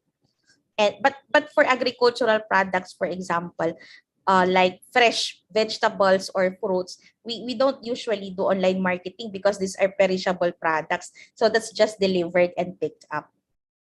But of course, in terms of health, how we secure the health of our customers is that since we are planting these products in greenhouses, of course, and we are also ensuring agriculture farming. So our products are organic. All right. So that's the answer, Miss Kim Yanti. It's about, yeah, the problem actually is solvable actually. Yeah. All right. For the next questions, is there any more question from the lecturers perhaps?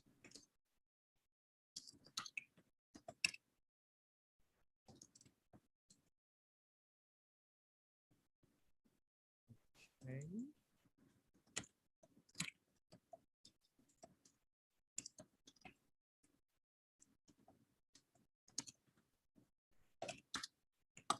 Okay, no question. Perhaps, okay. I have my own question, Dr. Christine. May I? Yes, sure. All right. Well, actually, it seems that Tarlac Agricultural University really consider the entrepreneurship combined with agricultural field. Do you think it's possible to be implement this paradigm in Indonesian students? Because, you know, the characteristic of Indonesia and Philippines especially the geographical conditions is quite similar, right? Yeah. Yes, I believe that's possible. It's just a matter of integrating this in the curriculum. So what we can possibly do is to incorporate some lessons in agriculture and business, because once these are integrated in the curriculum, we can have transdisciplinary approach. That's a very good paradigm, because agriculture is a business, and business can also be anchored in agriculture. So it's a matter of having an academic development program or plan, and you sit together and maybe have joint teaching between colleges, so that these students studying agriculture will have an entrepreneurial mindset. And also, those who are taking business programs will also consider agriculture as a business. So it's actually an inter-office and inter-college program that you can do. In our university, even non-agriculture majors, they have agriculture as a subject, because that's something that we have, that's something that is unique in all of our curriculum in the university. I see. All right. Yeah. Hopefully, yeah. This important thing can be realized in academic curriculum, especially in Indonesia, because I see some of the young generation. It's like they ignore. I mean, they tend to ignore the agricultural aspect that is potential to be export in Indonesia, but this paradigm should be revitalized, I suppose. Yeah. Yeah, because sometimes, the students are not so enthusiastic about it because they do not understand the ins and outs of agriculture. But if you will let them up, but you can make them appreciate agriculture by also planting their own food. At home, we are tendering chickens. No, we have chickens here, and my children are the ones taking care of the chickens, the rabbits, and even our dogs. And they are very much happy whenever they pick the eggs produced by this chicken. And they are also very enthusiastic in cooking the fresh egg that they got from our own chickens in our backyard. So we have to make them interested in these things. It seems that you import this kind of teaching paradigm to your family, that Yes. is the essential aspect of life, right? Yes, to tell you honestly, I am not an agriculture major. I am an educational management and English major. But I learned to appreciate agriculture in my university. I see. So that it seems that that's the important thing. We impart this paradigm since the beginning of life of the kids, right? Yes. That's why my child, who is also studying at Tarlac Agricultural University, she's in the high school and she has put up her own rabbitry. She's taking care of rabbits here at home. We just have a very small area in our home. We cannot tender so much plants here. So that's why we are doing urban gardening. We are planting our plants in pots. We don't have a wide land area here. So it's on top of our house. So whenever we cook food, my children would go up and they would pick chilies, they would pick oregano, they would pick eggplants, something like that. So it's just a small area, but they are the ones actually planting and watering our plants, and they are the ones feeding the chicken, feeding the rabbit, something like that. All right. So that has to be imparted when these children are still young. All right. You just opened my insight, Dr. Christine, about agriculture. Right, thank you. Dr. Christine, I'm afraid that our time is running out. Okay, so I give you time to greet the audience and the closing remarks. Yeah.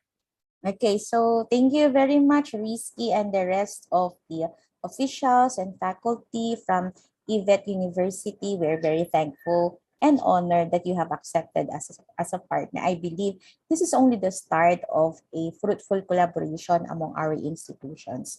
So aside from being a keynote speaker in this event, we also appreciate that you just have signed an LOA with us for a credit transfer program. This is your first time joining our program, and we hope to have more, and we can have joint webinars, joint short-term programs, covering various areas or fields of specialization. And we would always be willing to accept if you have if you have invitations for guest lecturers, if you have invitations for short-term mobility programs. We're always open to that. It's a matter of just open and consistent communication that we can do with our respective communities. And it's not only Rizky and I who will be communicating always. We also wanted to have smooth communications among our faculty and our students in the next months to come. And well, we will enjoy this partnership during this pandemic, but when the borders will be open, we welcome everyone from IVET University to Tarlac Agricultural University. Thank you so much, Dr. Christine. All right, ladies and gentlemen, let's carry on to the next session. Well, actually, before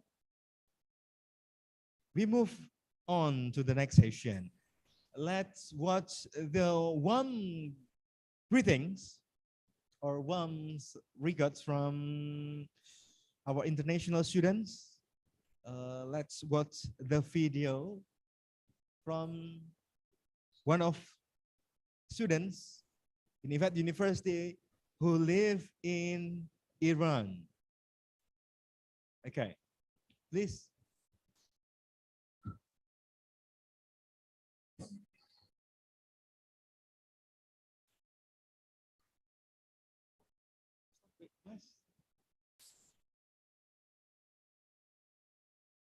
Okay.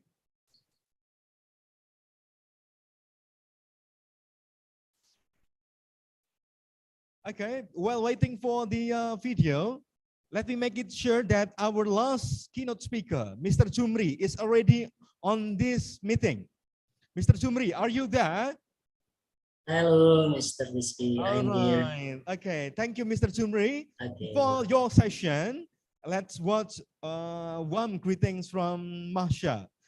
Okay. She just Yes, please. joined the meeting, but here is her recording.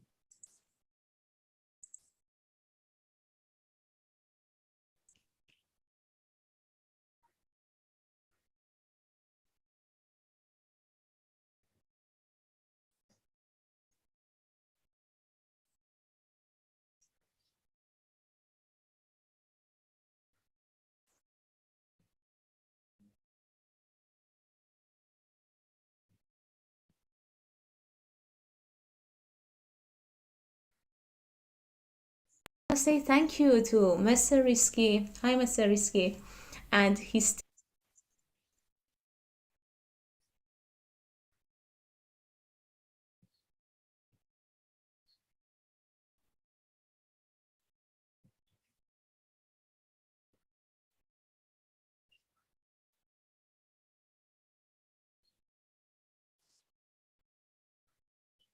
Well, for your information, ladies and gentlemen, IVET University has got 4 international students, 1 from Iran and 3 students from Egypt.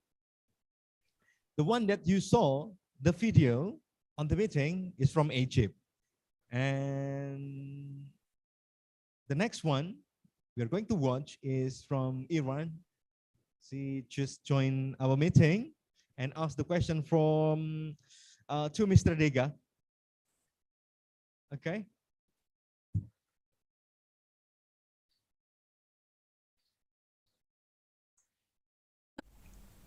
Hi, selamat pagi. Saya Mahsa Hashemi, Tidak Mahsa. And oh my God, let me switch to English, guys. My Indonesian language is not really good. I'm so sorry. I'm Mahsa Hashemi. I'm from Iran and I study at IVET University. It's been a semester that I study there, and my major is Information and System Technology, and for short IT. This is more popular. And I want to say thank you to Mr. Risky. Hi, Mr. Risky.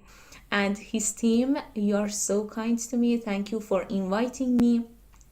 To be honest, it's a new experience for me. Imagine that you are in touch with some people and you are learning every day, but you haven't met them in person. So that is really weird. I do love them. I really respect them. I mean, you guys, I love my teachers. I really love you, and this is so weird for me that I'm here, you are far from me, but there is something in my blood that I can feel the chemistry, that you are so close to me. Thank you so much. As I have mentioned many times, all of Indonesian people, yeah, I'm focusing on this word, all of Indonesian people are golden heart, because I have felt this many times. You are so kind to me. Thank you so much.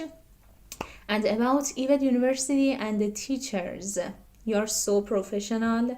I'm an English teacher, but I can see that you are trying so hard to teach me, because I'm a bit, I don't know, somehow crazy student. I have too many questions to ask you, and you are so patient. Thank you so much. And according to this situation, because of coronavirus and long distance and online learning, you are trying to do your best to teach me, to answer my questions. Thank you so much. And I hope that I see you soon in person. And to be honest, I'm counting the days to come to Indonesia and meet you all. Thank you so much. Have a nice day and goodbye. Sampai jumpa. All right, ladies Hi, and gentlemen. Yeah, that's the one greetings from Mahsha Hashemi, one of international students from IFET University who live in Iran. Okay, ladies and gentlemen, without wasting our time, let me invite Mr. Chumrianto to this meeting. Mr. Chumri, are you copy? Hello, Mr. Rizky. All right. I am here. Okay, how are you doing? Alhamdulillah, I'm fine. Thank you. All right, nice to hear that. Well, before that, let me introduce you to the audience. Can I? Yes, please. All right. Okay, ladies and gentlemen, our next speaker is Mr. Chumrianto, STMT. Actually, he is from Pekanbaru, Riau. He studied engineering in Unimus Semarang, Muhammadiyah Semarang University in 2013, and continue his study in Diponegoro University in 2016. Well, for your information also, Mr. Chumri is one of the lecturers in System and Technology, System and Communication Technology, I'm so sorry, or we can call it STE. Yeah. Besides that, he also hold business, his own business, a kind of manufacturer related to electricity. Okay. Actually, we can ask about it personally in this webinar, in his session. Without wasting our time, let's give this presentation to Mr. Chumri. Mr. Chumri, the floor is yours. Okay. Thank you, Mr. Rizky. Assalamualaikum warahmatullahi wabarakatuh. Good morning, ladies and gentlemen. The last presenter for this session. Okay, I will show you my presentation. But before I begin my presentation, I want to show you for open-minded. What is I will explain to you on next session.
Mr. Jumri, it seems that you forgot to share the sound from your screen.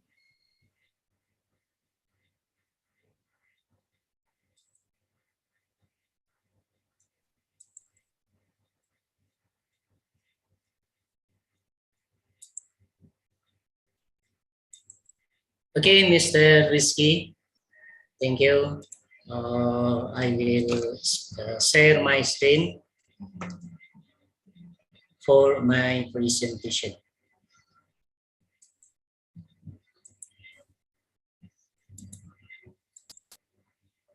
Okay, ladies and gentlemen, now I would like to thank you to Mr. Rizky and official and committee in this session.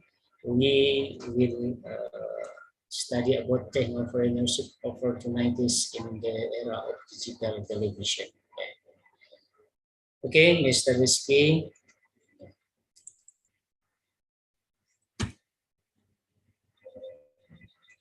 For one, what is digital TV broadcasting system?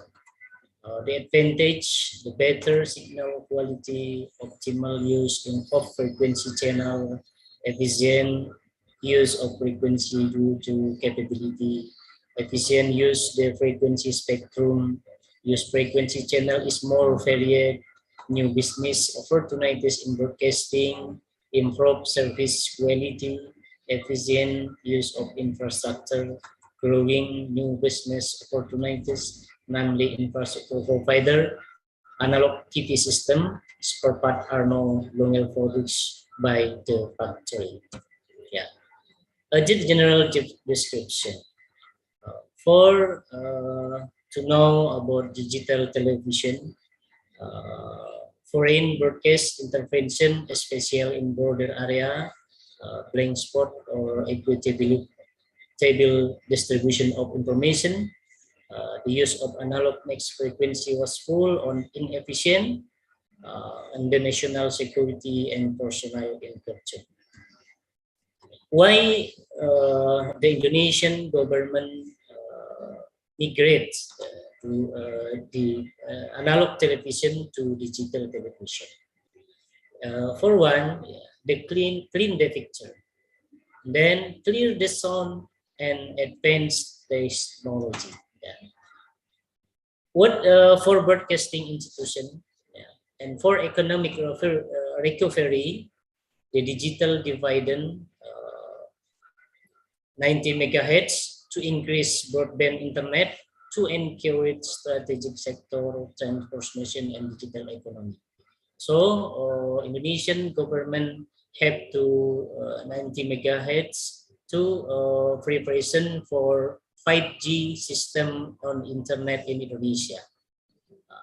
For analog session now, television analog Indonesian know, it's was very much frequency for one. What is digital television?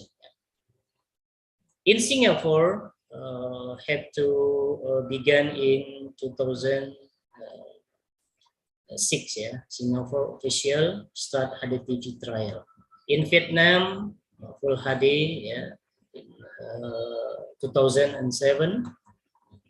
Philippines from NTSC to standard ISDB in 2010, yeah, and then Malaysia, Australia, Finlandia, it is from whole world. Yeah.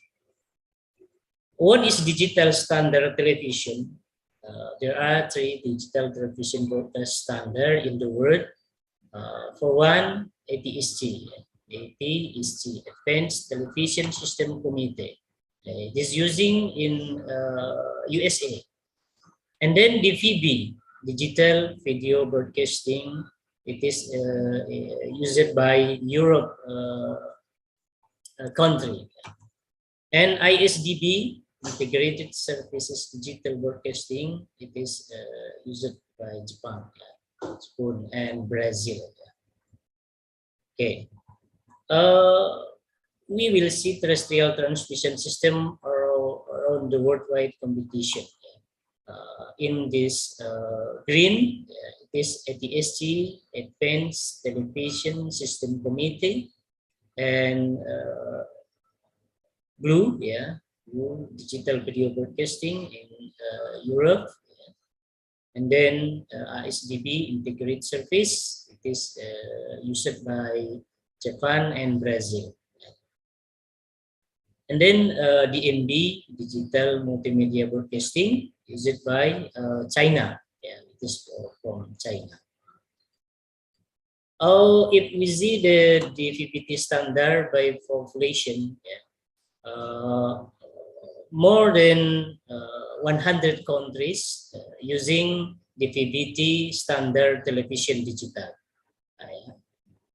And ATSC, US, Canada, Mexico, South Korea, Honduras, only 4%. ISDB, it is Japan standard and Brazil, 1.6%. So more than 100 countries in the world using the DVB-T standard television. Yeah. Is this considered adopted DVB-T? DVB-T already more than 100 countries. So what is digital television operation? Yeah. Digital from analog, yeah, and present now, it is only one pixel receiver. But for digital, it can more than one receiver. Yeah, for mobile technology, for portable, and then pixel. Yeah. So Indonesian government will migrate to digital television. This is hierarchical transmission for DVB-T trial in TVRI. Yeah, how to this digital television using the network IPTV, yeah, IPTV, admin PC, encoder, encoder 2, 1, 2, and 3, and more, yeah, ID manager, and then go to digital transmitter, and then transmitter, transmit by transmitter antenna. How the DVB-T multi-layering with standard, yeah? For one program, program 1, program 2, program 3 will transmitted by transmitter from the antenna and just received by person fixed television, mobile television, and the other receiver. This is data rates. Yeah. In digital television, has using data IPTV. So the data television is using the IPTV television for transmitter. This is a result for high definition television (HDTV) for next future technology. Okay. Then DVB-T, it is better quality, more channel, less spectrum, and the other for yeah. This is how to digital television working in Indonesia. For this sample example, it is from Trans Corporation or Transcorp, yeah, from TV station, and then transmitted to satellite, and then will downlink in station Earth or transmitter station, and will be transmitter for all around for the city. This is for DVB-T. We're using IPTV standard television. Yeah. So for next future television, we always using the IPTV. So the internet television will using for the next digital television in Indonesia. Transport, okay. For the receiver television digital, yeah. We must use the DVB-T set-top box. Yeah. For that, Indonesian government will give for household in Indonesia for receive to digital television with set-top box. Fixed restriction. Fixed restriction is 50 VHF, very high frequency, and ultra high frequency. In our home, yeah, home, 7 dB microphone, yeah, or 11 dB microphone. For portable outdoor reception, for digital television for future, will using by digital television in portable outdoor, not only indoor, not only fixed television, but mobile television or Android or smartphone television. In digital television in the world, in Australia, in Italy, and Europe, yeah. In Italy, maybe we remember, yeah, who want to be a millionaire. Yeah. This is the example for digital television. Yeah. So we can interact it. Yeah, interacted by station television. Yeah. We can answer, we can question for all the presenter in the television station. Yeah. And Big Brother Interactive, yeah. Then TV Sorrisi, yeah. This from Italy. How the digital TV transition in United Kingdom, yeah, in population 6 multiplex existing UHF spectrum frequency. Then digital television transition in UK, yeah, this for preview or much. Many TV station, yeah, in UK. And Australia, and on Australia, it is have to digital television too. Yeah.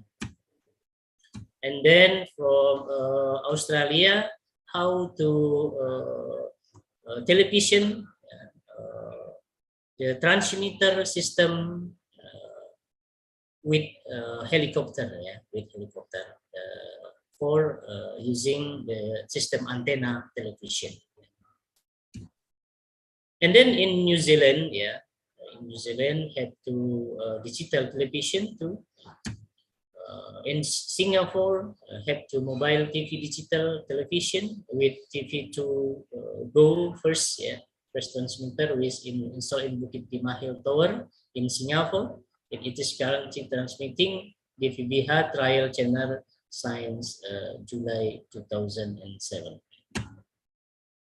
What is platform network mobile TV digital Singapore?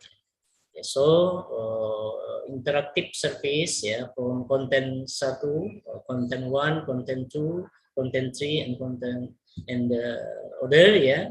It is interactive services by mobile network system 3G and GPRS. Yeah.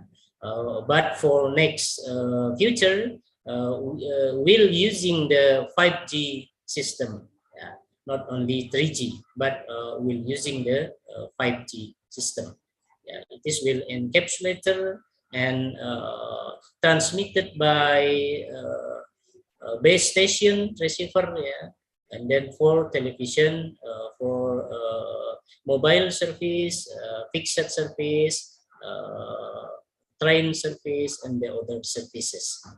Is from Singapore. How to digital signal work?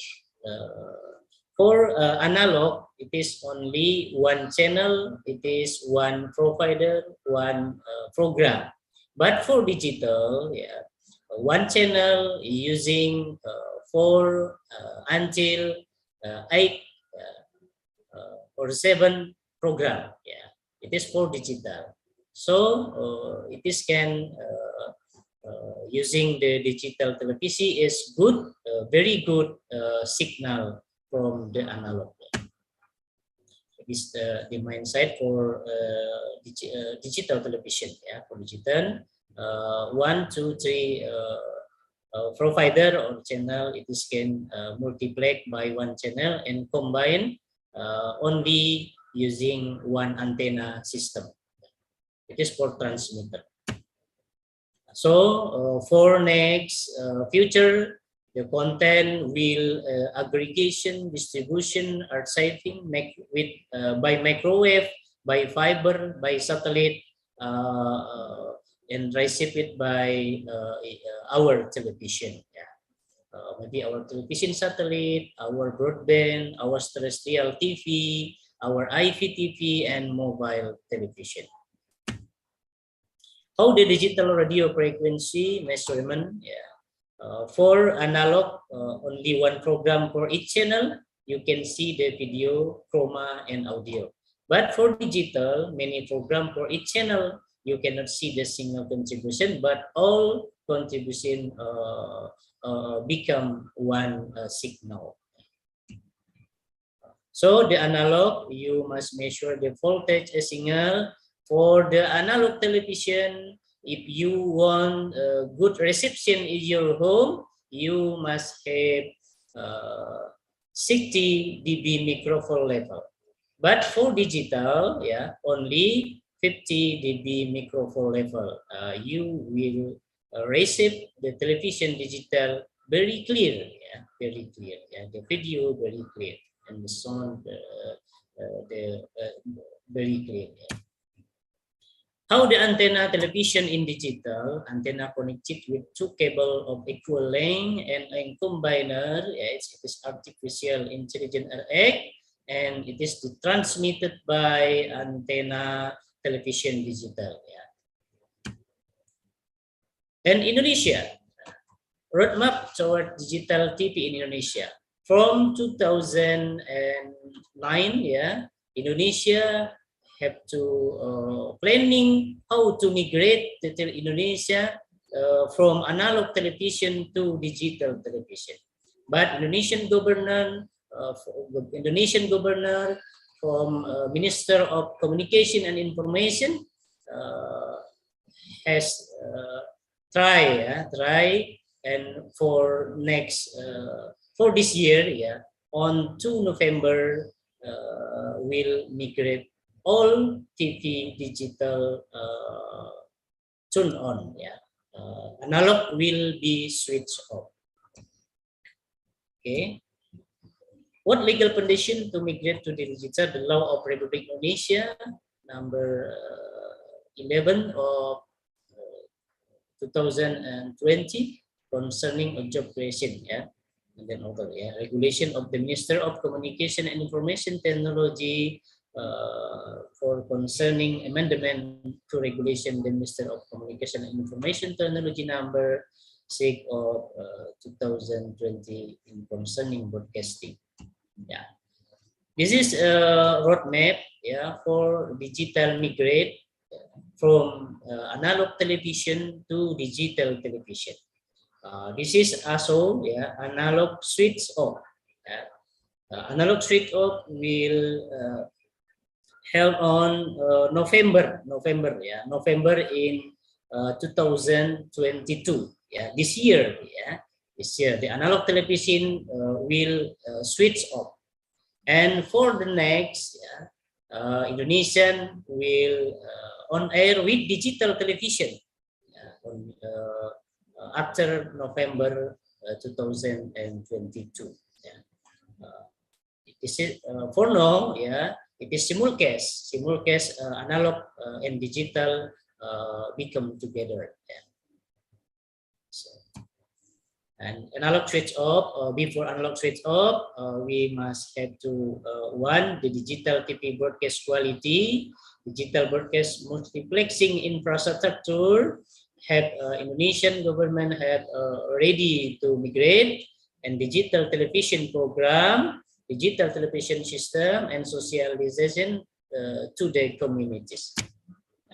This is for our analog switch off in 2 November and 2022. Analog TV broadcasting institution that must migrate broadcast to digital in this year. There are SCTV, Indonesia, Trans TV, Trans 7, RCTI, Global TV, iNews, and NCTV, Metro TV. It is have to 478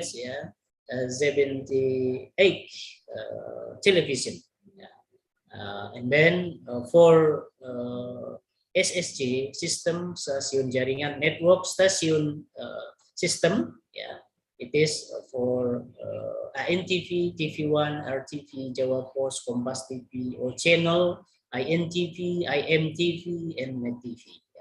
It is the TV broadcast Indonesian must migrate this year to digital.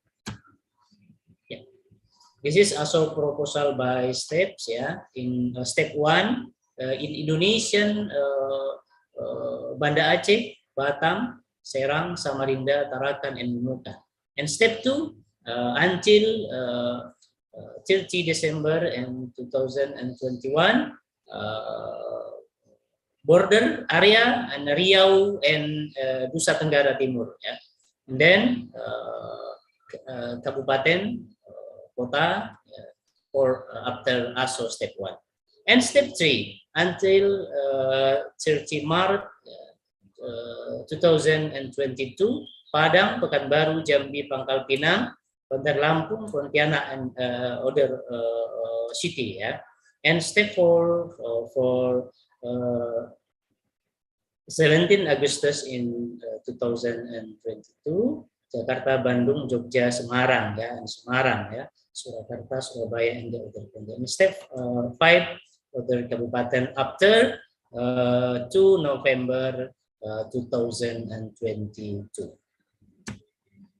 Preparation Indonesia for broadcasting, for migration from analog to digital.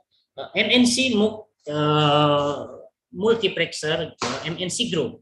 MNC group, it is RCTI, Global TV, RCTI, yeah, MNC TV, and iNews TV. Yeah, this konfigurasi head end for MNC Group station in Semarang. Yeah, Global TV, RCTI, MNC TV in the main encoder, backup encoder, and multiplexer, and then go to change over switch and output to antenna television. Yeah. This for Semarang television. Yeah. RCTI, MNC TV, GTV, iNews TV.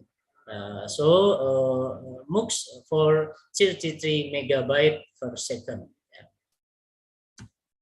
The coverage population, yeah, coverage area for Semarang.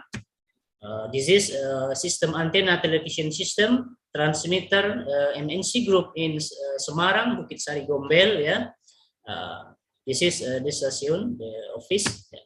This is the head end transmitter and parabola system. Is using by digital television system transmitter. This is for source, yeah, for genset and UVS for operational digital television. And then transmedia. Transmedia, it is Transfoc, Trans TV, Trans 7, then CNN Indonesia and Kompas TV. Yeah. Riau, site Riau, site Jambi, Kalimantan Barat, and the all of Indonesia. Yeah. This location for Trans Corporation in Semarang. Yeah. This is okay. Teknis data. Yeah. Jawa Tengah 1, Jawa Tengah 3, and Jawa Tengah 7. Yeah. This tower antenna television. Yeah. 100 more than 100 meter, yeah, for antenna television. This configuration for Trans Corporation. This coverage area in Tegal, yeah, Tegal, Jawa Tengah, and then Purwokerto. MUX capacity, total bitrate 33 megabyte per second. And how to why the Metro TV coverage? This is Metro TV coverage in Semarang. This is from Tegal, yeah, coverage antenna from Metro TV. And then Banyumas, Purwokerto, coverage antenna for Metro TV. And then for RAIN, yeah, for digital television system, yeah, Vermont, yeah, Vermont. Very ya, 26 juta per bulan, ya, sewa the rent for digital television. Ya. Infrastructure multi for Pipa Group. Pipa Group, it is TV1 and ANTV. ANTV is ready for digital too. Yeah. It's Pipa Group. And what is our technopreneurship opportunities, yeah, for our student? For next student, what is our opportunities? Yeah. For one, migrate the television from analog to digital.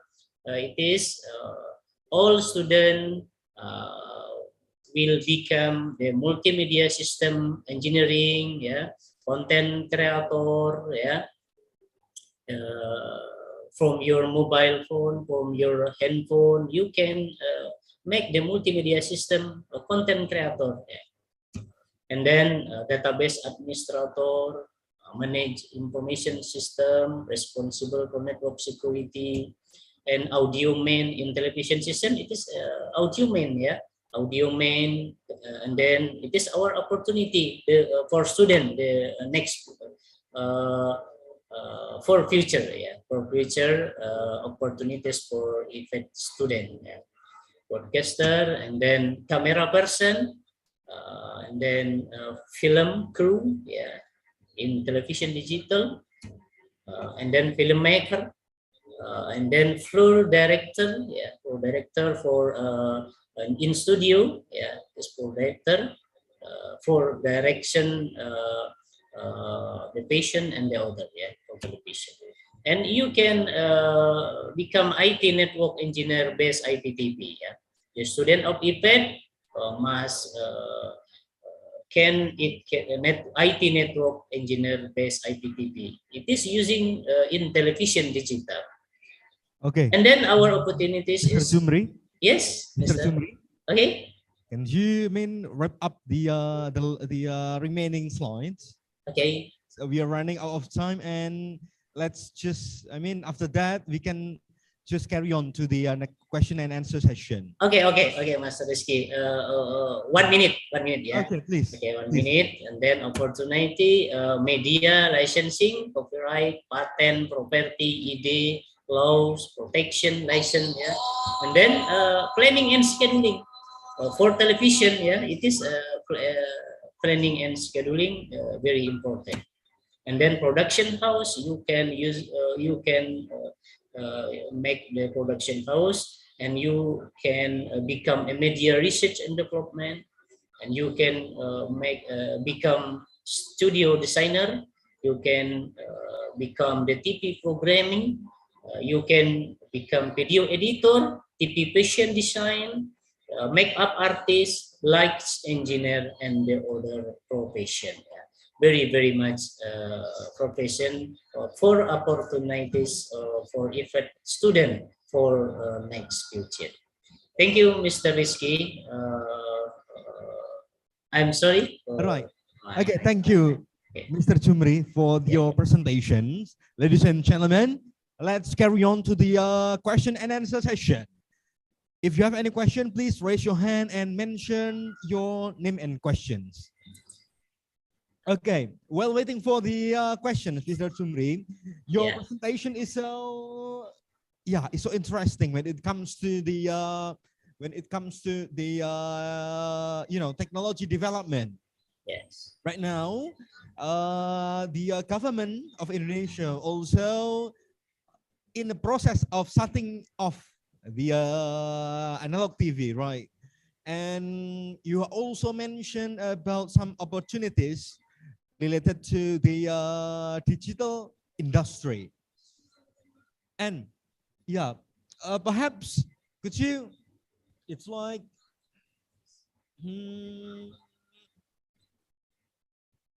could you please tell us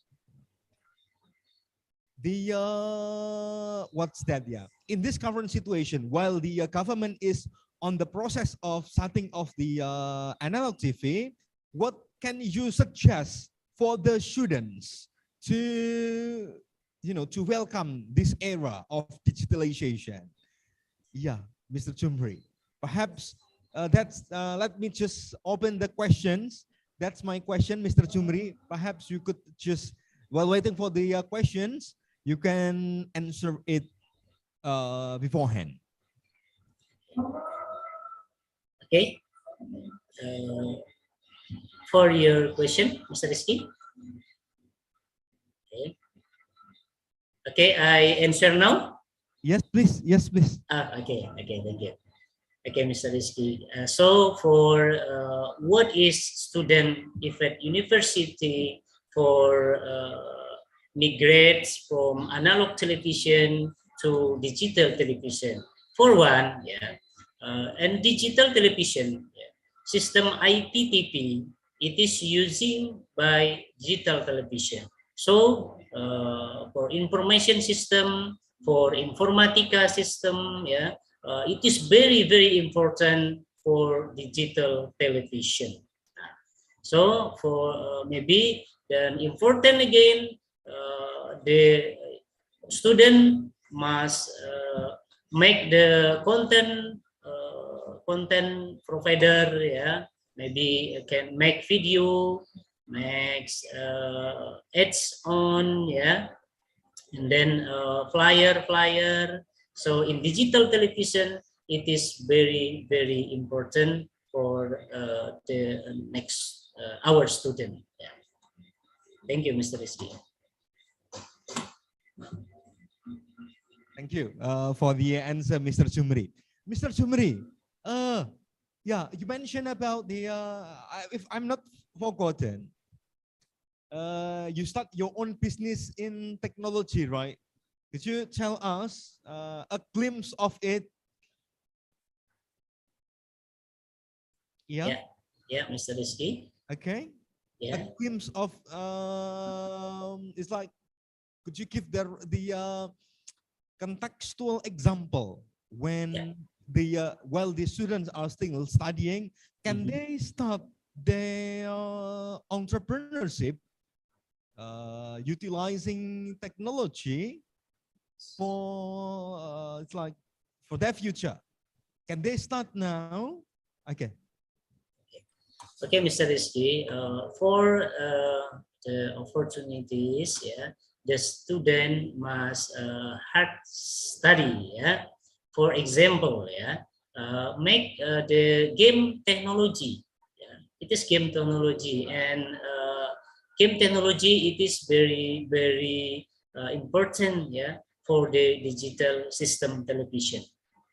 Maybe you can study about design graphics.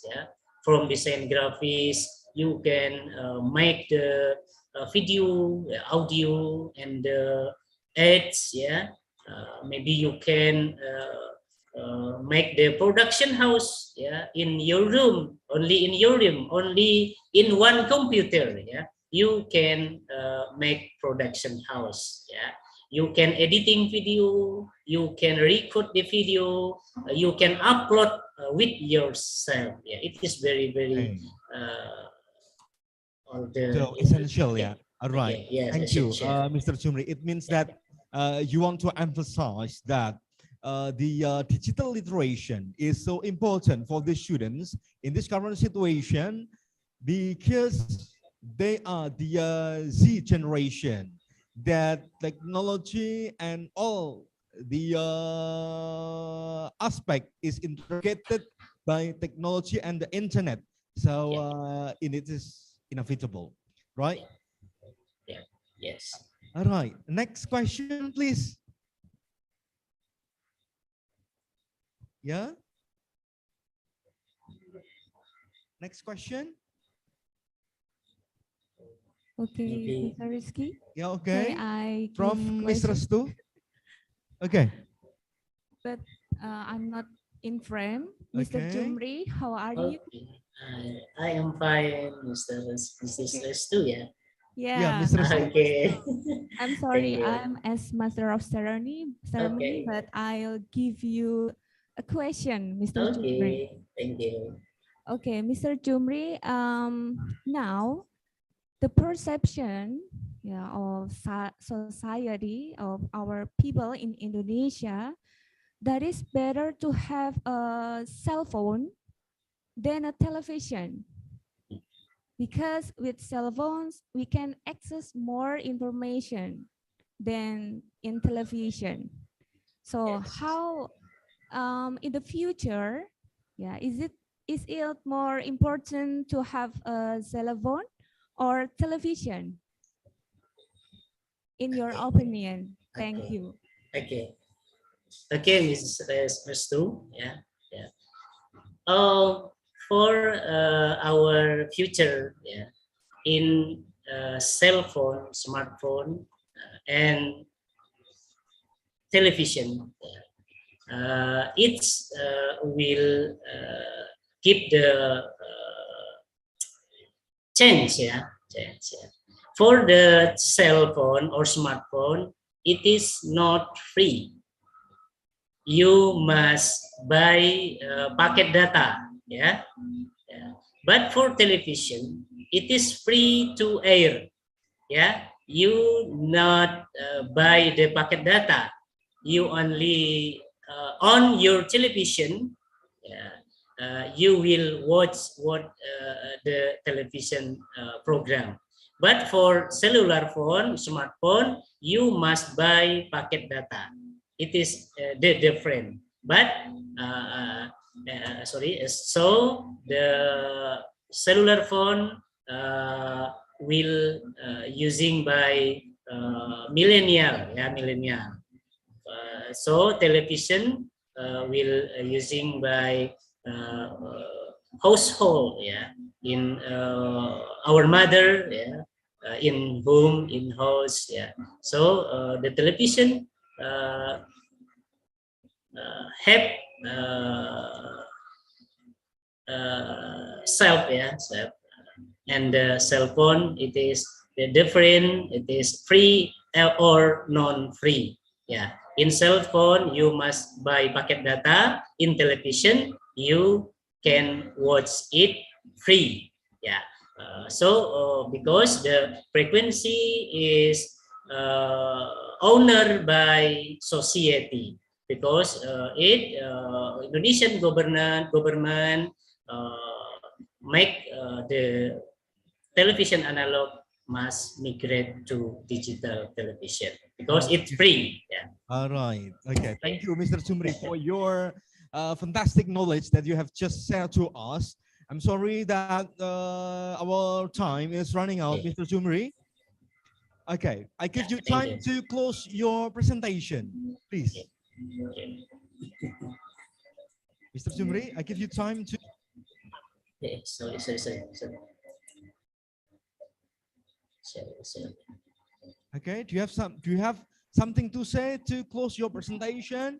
Okay, thank you, Mr. Rizky and all committee. Yeah, I would like to thank you for the last presentation. Yeah, thank you. Maybe Mr. Rizky and the all committee is always happy. Yeah, thank you. All right. Thank you so much, Mr. Chumri, for your closing remarks and your hopes. Hopefully, you're all doing fine. Well, okay, that's all about the presentations for today. Ladies and gentlemen, for the students and all the participants in this webinar, don't forget to check the chat column. There is a link for the attendance list. Please, the admin to share the link for attendance. All right. Okay, since that's all about the presentation, means that my turn is just over. Thank you, Dr. Christine. Thank you, Mr. Dega. Thank you, Mr. Jumri, and have a good day. Goodbye. Assalamualaikum warahmatullahi wabarakatuh. I'll give it back to Miss Restu as the master of ceremony. Miss Restu, the floor is yours. Okay, thank you, Mr. Rizky, to lead the section. And thank you very much to Dr. Christine from Tarlac Agricultural University for your interesting presentation. Hopefully we can collaboration again in our next event. Thank you, Dr. Christine. And also thank you for Mr. Dega and Mr. Jumri for your wonderful presentation today. May it be useful for us. And information to all of participants, we will give the certificate of webinar today by your email and maximum 7 days after this event. And for participants who ask questions, please contact the committee to get some prizes with Ms. Irna from Early Childhood Education Programs of IVET University. Then information again for all of students of IVET University. Don't forget to summarize the material from keynote speakers today. And ladies and gentlemen, before we close this event today, we will take pictures for documentation, so please turn on your camera. To all of participants, please turn on your camera.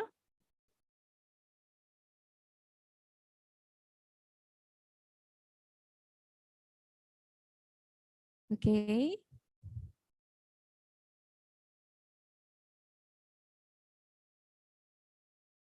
Okay. 1, 2, 3, smile. One more time. 1, 2, 3, smile. Okay, thank you. Okay, ladies and gentlemen, we now come to the end of this event webinar about Technopreneurship. That's all for today, and thank you for all participants taking the time to join with us, and thank you for delegation student from Kadiri University, Pamulang University, Muhammadiyah University Jember, Sultan Fatah University Demak, Ngesti Waluyo University Temanggung, Bumi Akapelni Polytechnic, and the last Tunas Pembangunan University Surakarta. See you on the next event. Have a good day. Akhirul kalam. Wassalamualaikum warahmatullahi wabarakatuh. Waalaikumsalam.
Assalamualaikum warahmatullahi wabarakatuh.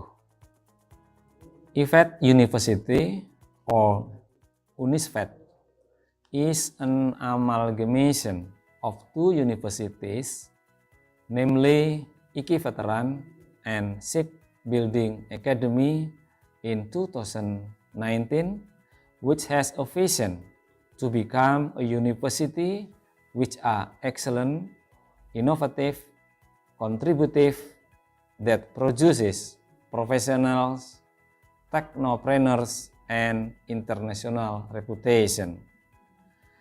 Learning at IFET University uses a hybrid learning system and has already used the Merdeka Belajar and Campus Merdeka curriculum, supported by a qualified learning management system with the best service capacity. In an effort to participate in supporting the government's program to educate the nation's life, IFET University opens the widest possible access to all the nation's teenagers to be able to access education at IFET University. For education costs at IFET University are very affordable. We also overcome distance constraints by offering several online learning study programs so that this distance problem can be overcome and can be accessed by those who are far from IFET University. In addition, in order to accommodate teachers who are not linear in their higher education, we also have an RPL, Past Learning Recognition Model program in certain study programs. IFET University graduates are equipped with competency, skills that are licensed by BNSP so that they can create professional graduates in accordance with the vision and mission of IFET University. Thank you. Wassalamualaikum warahmatullahi wabarakatuh.